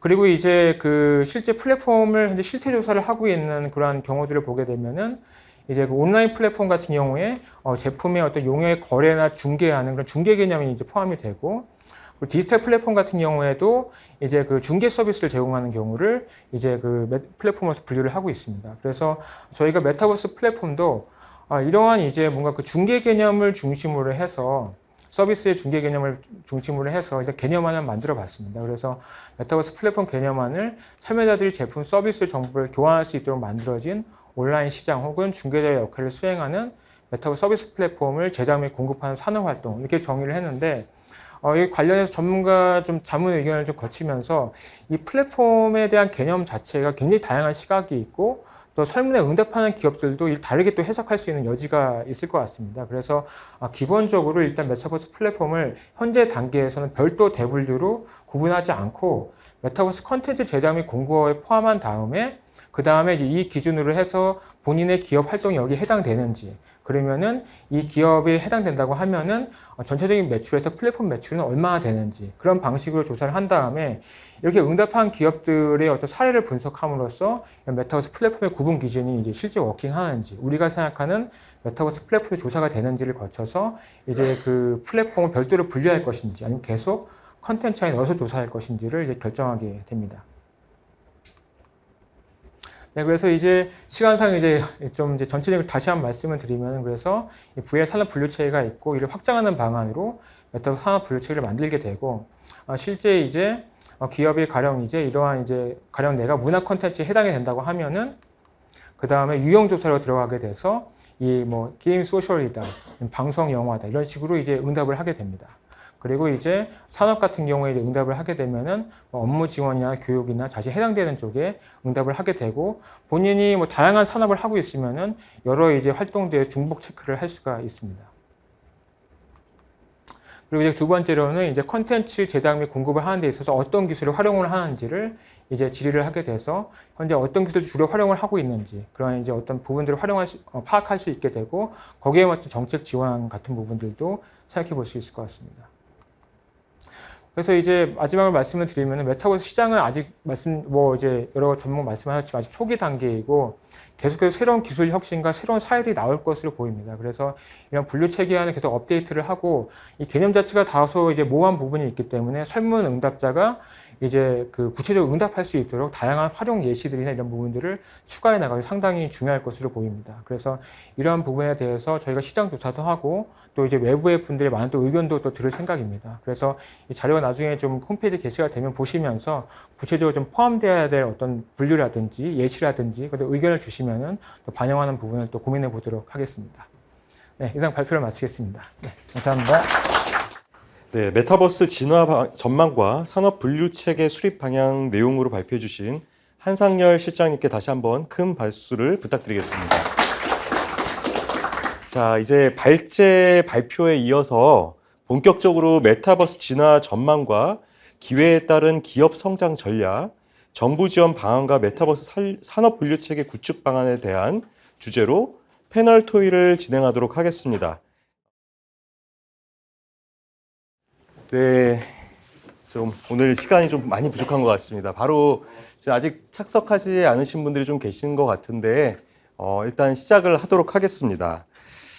자, 먼저 토론자로 참석해 주신 한국 메타버스 산업협회 황철호 실장님과 에트레이 이남경 실장님께서 오늘 포럼 주제와 관련하여 토론을 좀 부탁을 먼저 드리겠습니다. 황철호 실장님 먼저 토론 주제로 말씀 한마디 해주시면 감사하겠습니다. 네. 잠깐만 이거. 이렇게 해야 된다. 네. 네. 감사합니다. 무엇보다도 그 제목이 메타버스 2라운드 어떻게 준비해야 되는가라는 주제로 오늘 이렇게 준비를 했는데요. 참 저희가 한 일주일 전에 코엑스에서 코리아 메타버스 페스티벌이라는 큰 전시회를 했었습니다. 그때도 이제 저희 주제가 뭐였냐면은 어게인 메타버스 AI와 손잡다라는 주제를 했었거든요. 어게인, 이게 2라운드 이런 느낌처럼 첫 번째 우리가 많이 거론되고 많이 또 그 사람들이 관심 가졌던 그 메타버스 산업에서 한 번 정도는 톤 다운 다음에 다시 한번 이제 진정한 메타버스를 어떻게 우리가 육성하고 발전시켜야 될지를 논의할 수 있는 그런 시기가 이제 점점점 다가왔고 그런 것들이 우리 유관 기관들뿐만 아니라 이제 해당되는 많은 산업에 계시는 기업분들도 그런 부분에 대해서 같이 고민할 수 있는 그런 환경이 될 수 있어서 너무 좋은 것 같습니다. 먼저 제가 간단하게 제 소개에 제가 소속이 두 개로 지금 표현이 돼 있을 거예요. 한국 메타버스 산업협회와 또 메타버스 얼라이언스라는 소속으로 돼 있는데요. 협회는 다들 기업 관련된 기업분들께 같이 모이는 협회이니까 그렇다 치고 얼라이언스에 대해서 좀 간단하게 좀 말씀을 좀 드리고 제가 또 다른 오늘 발표하신 분들께 좀 질의를 좀 드리려고 합니다. 예, 메타버스 얼라이언스는 그 민간이 주도하고 또 정부가 뒤에서 조금 지원을 해줘가지고 민간 협력 체계를 구성해서 이 생태계를 좀 조성하고 발전시키고자 위해서 2021년도 5월달에 저희 이 그 얼라이언스가 창립이 되었습니다. 물론 무슨 협회라든지 뭐 어떤 기관처럼 기관이 있는 건 아니고요. 그냥 그 관심 있는 기업들, 기관들끼리 같이 모여 있는 그냥 일종의 연합체, 클럽이라고 보시면 될 것 같아요. 그래서 현재 총 1,024개의 기업 및 기관들이 참여하고 있습니다. 이 안에는 공급자뿐만, 그러니까 메타버스 콘텐츠나 디바이스, CPND 분야의 공급자만 있는 것들이 아니고 또 그런 것들을 활용하시고 하시는 수요자분들도 꽤 많이 한 20% 이상 참여하고 계십니다. 특별히 또 오늘은 그 아침에 제가 한번 체크를 해보니까요. 주한 영국 대사관에서도 회원사로 또 참여를 해주셨더라고요. 저희가 이제 다양한 그 대사관 쪽에도 많이 좀 저희한테 많이 문의를 오거든요. 한국 메타버스 산업이 뭐 하고 있고 어떤 부분이 강점이 있고 그 나라와 어떤 부분을 콜라보할 수 있는지 많이 물어봐서 이런 그 저희 얼라이언스 또는 또 저희 협회 쪽에 많은 관심을 가져주시면은 관련된 정보들도 많이 좀 가져가실 수 있고 또 좋은 정보 얻어 가실 수 있을 거라고 생각합니다. 뭐 자세한 사항은 제가 말씀 못 드리고요. 시간상 궁금하시면은 인터넷에서 메타버스 얼라이언스로 치시면 홈페이지가 나옵니다. 그리고 뭐 회원가입이나 이런 것들은 다 무료고 하기 때문에 허들이 없습니다. 그래서 관심 있는 분들은 많은 참여 부탁드리겠습니다. 꼭 요거를 좀 그 얼라이언스를 좀 말씀을 해달라고 해가지고 제가 좀 부족한 시간이지만 이렇게 말씀을 드렸습니다. 그리고 오늘 이제 아까 우리 그 교수님과 또 직방 그리고 또 우리 그 시장님께서 여러 가지 주제에 관련해 가지고 말씀을 해주셨는데요. 제가 좀 궁금한 사항에 대해서 간단하게 한 개씩 좀 여쭈어 좀 보겠습니다. 먼저 그 양익태 교수님. 아마 이제 그 메타버스에 이제 어떻게 보면은 흥망성쇠를 좀 다시 볼 수 있는 어떤 그 전체적인 흐름을 좀 사이클 주신 것 같은데 아까 발표 말씀하신 것처럼 최근에 이제 퀘스트 3가 나왔죠 메타에서. 그리고 또 지난 6월에 애플 비전 프로가 나왔죠. 그래서 우리나라 기업들 모두가 아마 이런 생태계가 더욱더 활성화돼서 여기에서 우리 기업들이 뭔가 역할을 할 수 있는 것들이 무엇일까 아마 다들 그 고민을 하고 계실 겁니다. 왜냐하면은 기존에 우리가 메타버스라고 일컬었던 그 산업들에 대해서 아무래도 BM을 좀 쓸만한 VM을 아직 찾기가 좀 어려운 부분이 있지 않습니까? 그래서 한번 교수님께서는 이러한 어떤 글로벌한 어떤 그 환경 속에서 우리나라 기업들이 어떤 전략을 가지고 좀 이 변화되는 그 메타버스 산업 생태계에 좀 들어가서 활동할 수 있을지, 역할을 할 수 있을지 한번 좀 말씀을 좀 부탁드리겠습니다. 예. 앞서 말씀드린 대로 저도 이제 비전 프로가 공개가 됐고 이제 내년에 실제 출시가 될 때 이게 어떤 정말 그 소비자들한테 이런 와우 팩터라고 하죠. 와, 이거 진짜 대단하다라는 것들, 어떤 것들을 보여줄지가 저도 되게 기대가 되고 있는데요. 아까도 말씀드린 대로 저는 만약에 그런 것들을 보여주는데 애플이 성공을 한다고 하면은 이 시장 자체는 이제 급속도로 다시 성장할 수 있을 거라고 생각합니다. 그리고 관련해서 삼성도 지금 뭐 퀄컴이나 이런 쪽하고 또 VR 기기를 만들어서 메타버스를 꾸려나가고 있다라는 그런 그 보도도 있기 때문에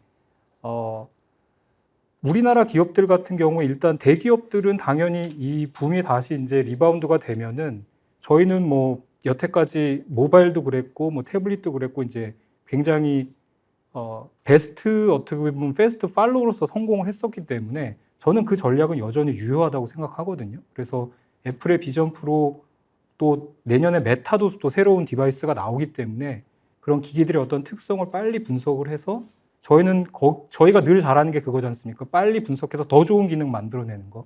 그래서 그런 어떤 전략적 방향을 가지고 기기든 플랫폼이든 그런 것들을 빨리 개발해야 된다고 생각하고요. 중소기업 같은 경우에는 이 플랫폼에 올라타는 게 중요하겠죠. 그래서 현재 보면은 퀘스트 같은 경우에 앱이 이제 겨우 1,400개 정도밖에 안 됩니다. 그러니까 지금 있는 모바일 앱 생태계나 태블릿 쪽과 비교해서 아직 너무너무 작은 생태계거든요. 그러니까 정말 이 초기 시장에서 아직 킬러 서비스가 뭔지 정의가 제대로 안 돼 있기 때문에 그런 것들을 이제 빨리 찾아서 계속적으로 시도해보는 게 중요하다고 생각합니다. 그 앱 생태계에 빨리 들어가서 이런저런 시도들을 해보는 게 중요하다고 생각하고요. 그러면서 자기네들의 비즈니스 모델을 다듬고 최적화시키는 그런 과정들이 이제 필요할 거라고 생각이 듭니다. 저희도 얘기했고 이제 뭐 실장님도 얘기하신 대로 사실 시간이 오래 걸릴 수도 있다고 생각합니다. 그래서 어떤 이 부침의 시간은 계속 있을 텐데 아직은 초기 단계이기 때문에 사실상 여러 가지 실험들이 필요한 시기라고 생각하고요. 그래서 뭐 우리나라 대기업이든 중소기업이든 조금 이렇게 단기적인 시각이 아닌 좀 장기적인 시각을 가지고 이 시장을 계속 탐색하고 발굴해야 된다라는 생각이고요. 또 대중소기업 협력 방안도 저는 필요하다고 생각합니다. 그 부분에 대해서 정부가 또 지원을 해줄 필요가 있다고 생각하고요. 뭐 비즈니스 모델을 개발하는 측면에서 예를 들면 대기업은 자본이 많이 드는 어떤 플랫폼을 개발하는 데 집중하고 그 위에 올라가는 이제 버티컬 서비스들은 우리나라 기업들이 중소기업들이 아니면 벤처 스타트업들이 잘 만들 수 있는 어떤 환경을 지원해 주는 것도 굉장히 중요하다고 생각하고요. 또 아까 내부적으로 메타버스를 활용하는 것도 굉장히 중요한 포인트라고 말씀을 드렸는데 그런 부분에 있어서 이제 중소기업들 같은 경우에 메타버스를 우리가 어떻게 구축하고 활용할지에 대해서 여러 가지 그런 안들이 없을 수 있습니다.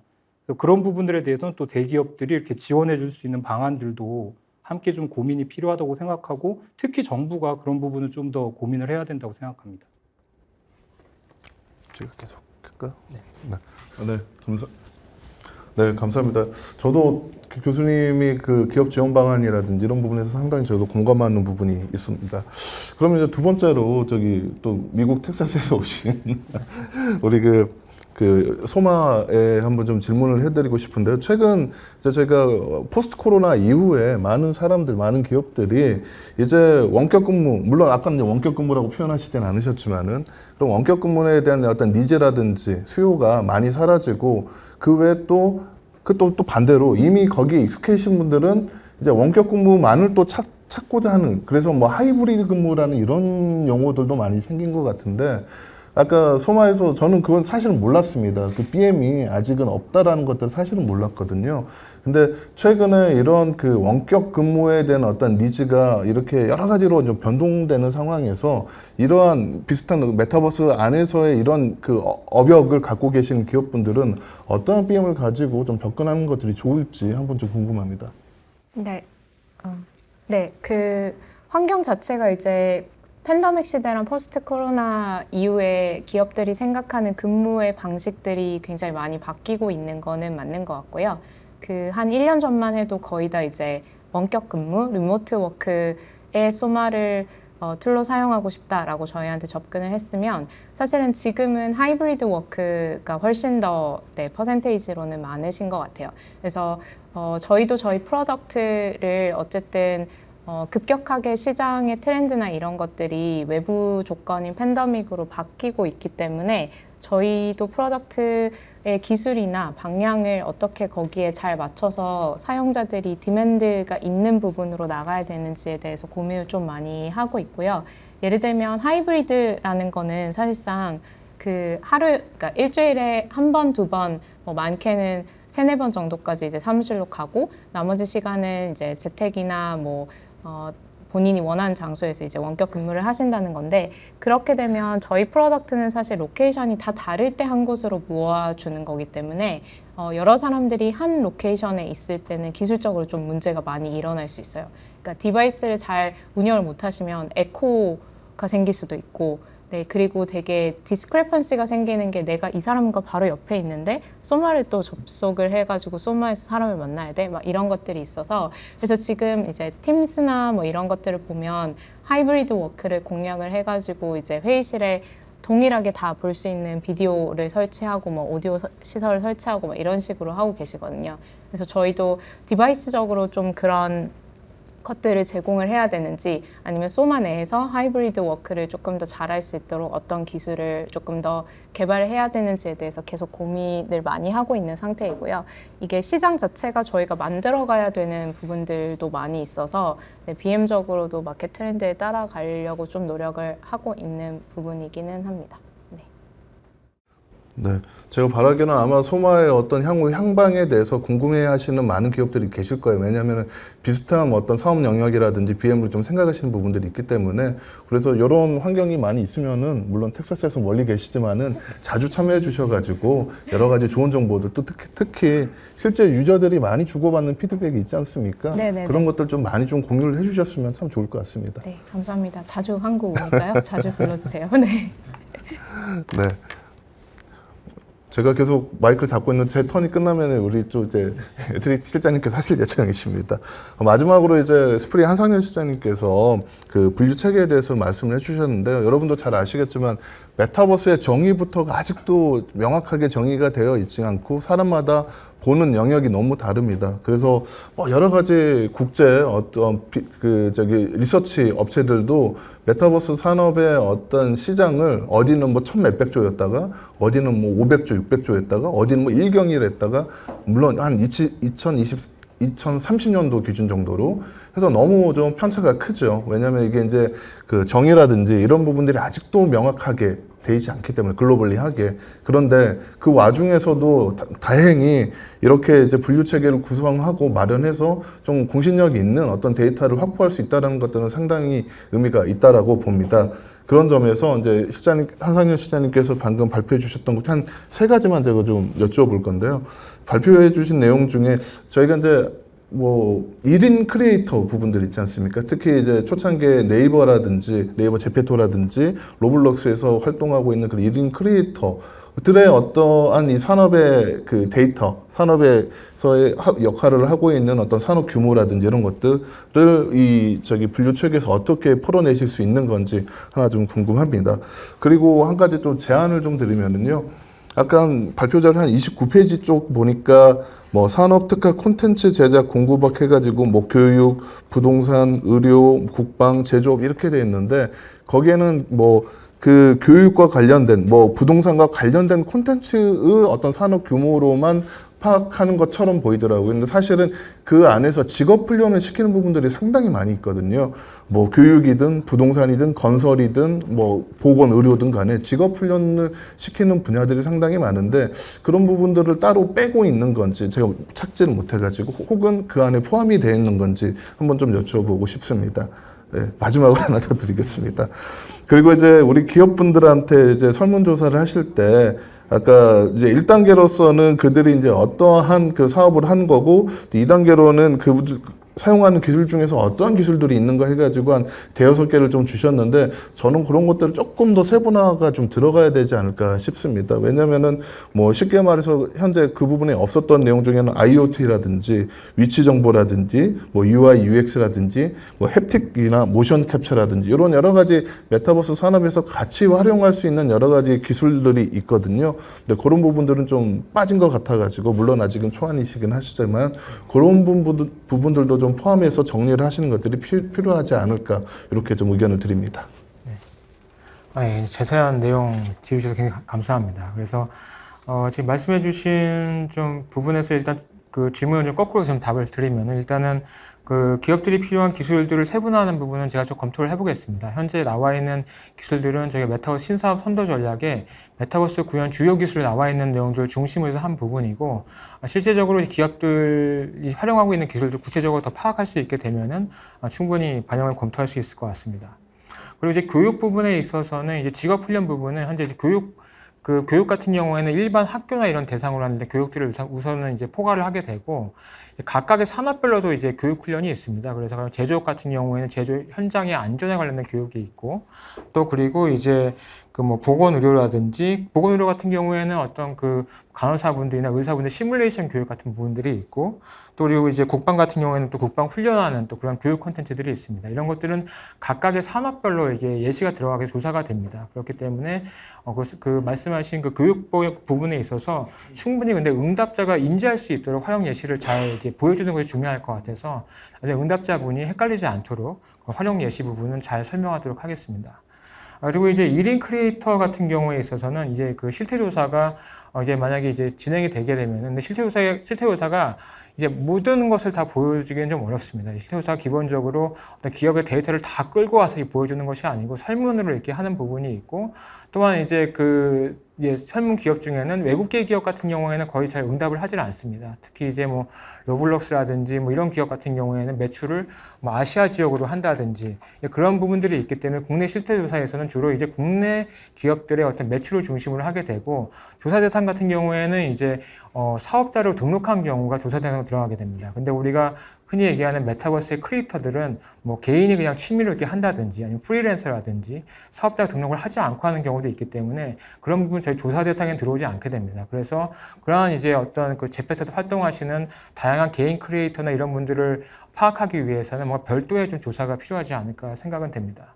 그리고 이제 그 굉장히 많은 다양한 이제 그 시장 조사들이 있는데 그 시장 조사들이 뭐 이제 시장 스코프라든지 조사 방법론에 따라서 이제 규모의 차이는 있지만은 기본적으로 이제 성장세나 그런 부분은 굉장히 또 크게 보고 있습니다. 그래서 전반적인 흐름이라든지 전체적인 글로벌 기준에서 우리나라 비중은 얼마나 되는지 그런 거시적인 흐름을 읽는 데 있어서는 이제 그 글로벌 시장 조사에 참고하는 것이 좋을 것 같고 그다음에 국내 산업의 어떤 산업 현황이라든지 그런 부분에 있어서는 나중에 이제 VRA 산업 실태 조사를 우선적으로 참조하실 수가 있고 나중에 이제 메타버스 산업 실태 조사가 실제로 이제 진행이 되면은 그런 부분들을 기업분들이 참조해서 또 활용하실 수가 있을 것 같습니다. 네, 이상입니다. 네.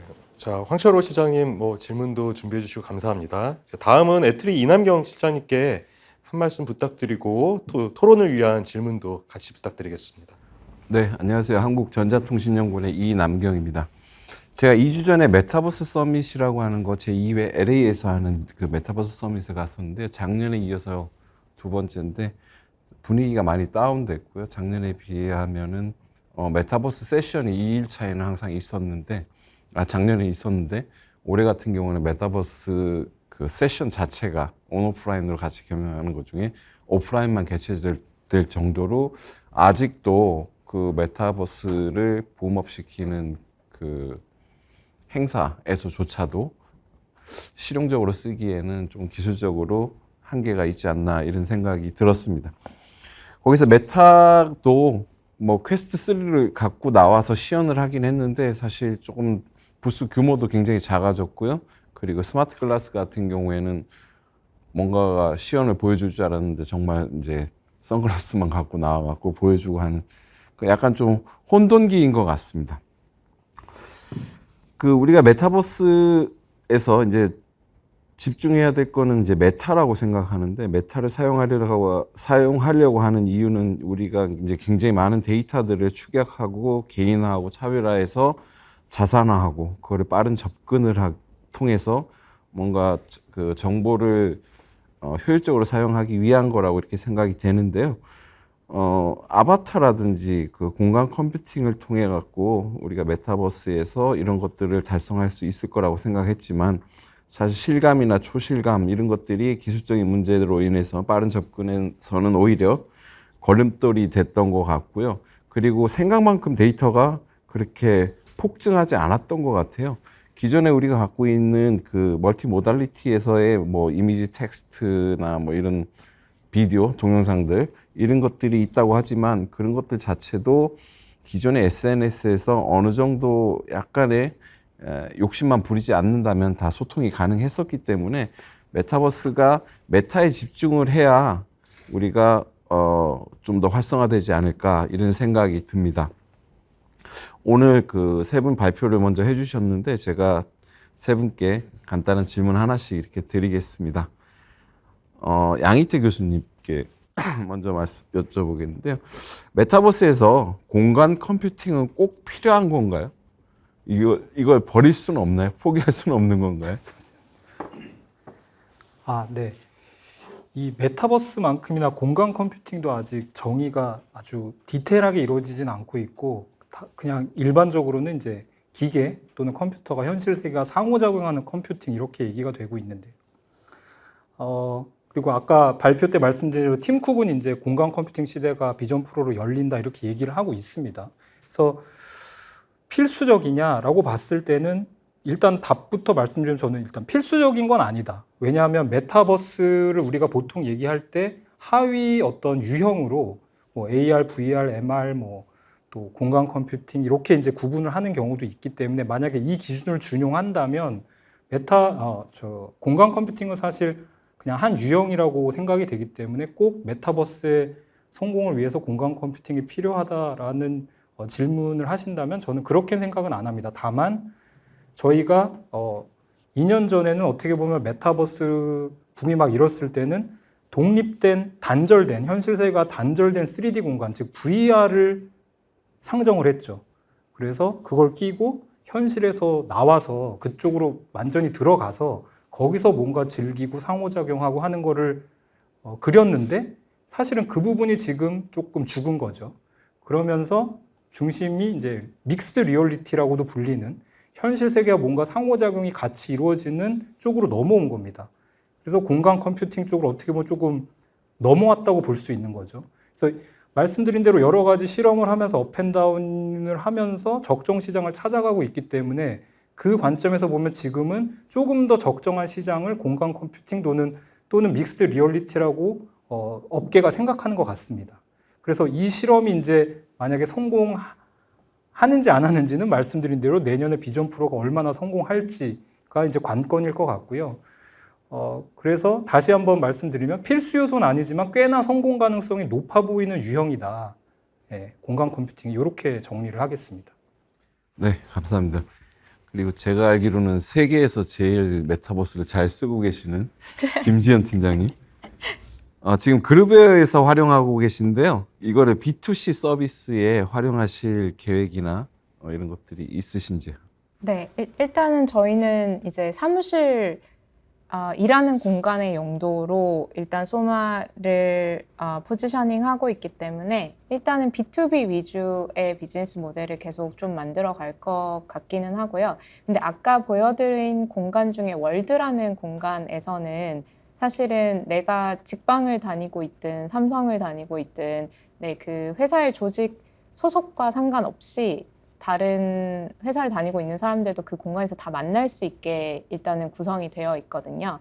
그래서 저희가 사실은 생각하는 바는 나중에 이 모델이 성숙도가 많아지면 실제로는 B2C스러운 이런 비즈니스 모델도 생각해 볼 수 있지 않을까. 예를 들면 링크드인 같은 거 저희가 쓸 때 제 회사 소속은 이제 이직을 하면서 계속 바뀌지만 그 안에서 사람을 만나서 커뮤니케이션 하는 거는 계속 지속이 되잖아요. 그래서 약간 그런 식의 모델을 저희도 나중에는 좀 구현해 볼 수 있지 않을까라는 생각은 갖고 있습니다. 네, 감사합니다. 그리고 호수 아래에서 분주히 움직이고 계시는 우리 한상렬 실장. 제가 그 메타라고 하는 것 자체의 단어의 의미나 이런 것들을 항상 뭔가를 할 때 이제 잘 이해를 하고 잘 새겨두고 이제 시작을 해야 된다라고 생각이 되는데요. 메타라는 게 이제 공간적인 개념 그리고 데이터의 그 많은 데이터들을 우리가 모두 다 이렇게 활용할 수 없기 때문에 활용도를 높이기 위해서 공간이라는 개념이 이제 생긴 것 같은데요. 아까 산업 분류에서도 사실 공간 디자인 컨설팅이라고 하는 산업이 있었으면 좋겠어요. 메타라고 하는 거를 구축을 할 때 제일 먼저 고민하는 것이 내가 갖고 있는 어떤 정보 자산을 어떻게 배치를 해서 활용도를 높일 건가, 어떻게 해서 접근성을 높일 건가, 이런 것들이 주 목적이 될 것 같은데 사실 그런 것들에 대한 거는 조금 중간에 이렇게 소홀해지지 않나 이런 생각이 듭니다. 그래서 제가 부탁드리고 싶은 게 공간 디자인 컨설팅이라는 것도 하나의 산업으로 이렇게 꼭 그 같은 제목이 아니더라도 그런 내용들이 좀 담겼으면 하는 부탁 말씀드리고 싶습니다. 이상입니다. 네, 그 말씀하신 대로 이제 그 실제적으로 이런 메타버스가 아직 초기 단계이다 보니까 실제로 기업들이 이 메타버스를 어떻게 도입을 하고 실제 사업 적용할지에 대해서 그런 컨설팅해주는, 그런 지원해주는 그러한 이제 서비스 역할이 상당히 중요할 것 같습니다. 그래서 저희가 일단 카테고리 상에서 보겠습니다. 맨 아래쪽에 메타버스 지원 서비스업이라는 부분이 있고, 제가 그 각각의 분류에 대해서 자세히 말씀을 드리지 못했지만 기타 서비스업 쪽에 메타버스 관련된 컨설팅업이 이제 활용 예시로서는 포함은 되어 있습니다. 그래서 이제 당연히 이제 말씀하신 건 공간 컨설팅도 상당히 중요하고요. 또한 이제 메타버스 크리에이터들이 상당히 요새 좀 늘고 있고 관심 있는 분들이 있는데 그런 크리에이터를 육성하는 또한 컨설팅, 지원 서비스도 또 중요합니다. 그리고 또 이제 메타버스 안에 컨텐츠나 이런 것들이 지재권 이슈가 있을 수 있기 때문에 지재권에 대한 법률 상담 컨설팅도 상당히 중요하고, 그래서 그런 부분들을 현재는 이 지원 서비스업이라는 이 안에서 현재는 포괄을 하고 있고, 나중에 실제로 조사를 해봤을 때 말씀하신 공간 디자인 컨설팅 쪽에 뭔가 매출이 좀 크다든지 중요성이 더 높다든지 그러면은 또 별도의 분류하는 것도 또 검토는 해볼 수 있을 것 같습니다.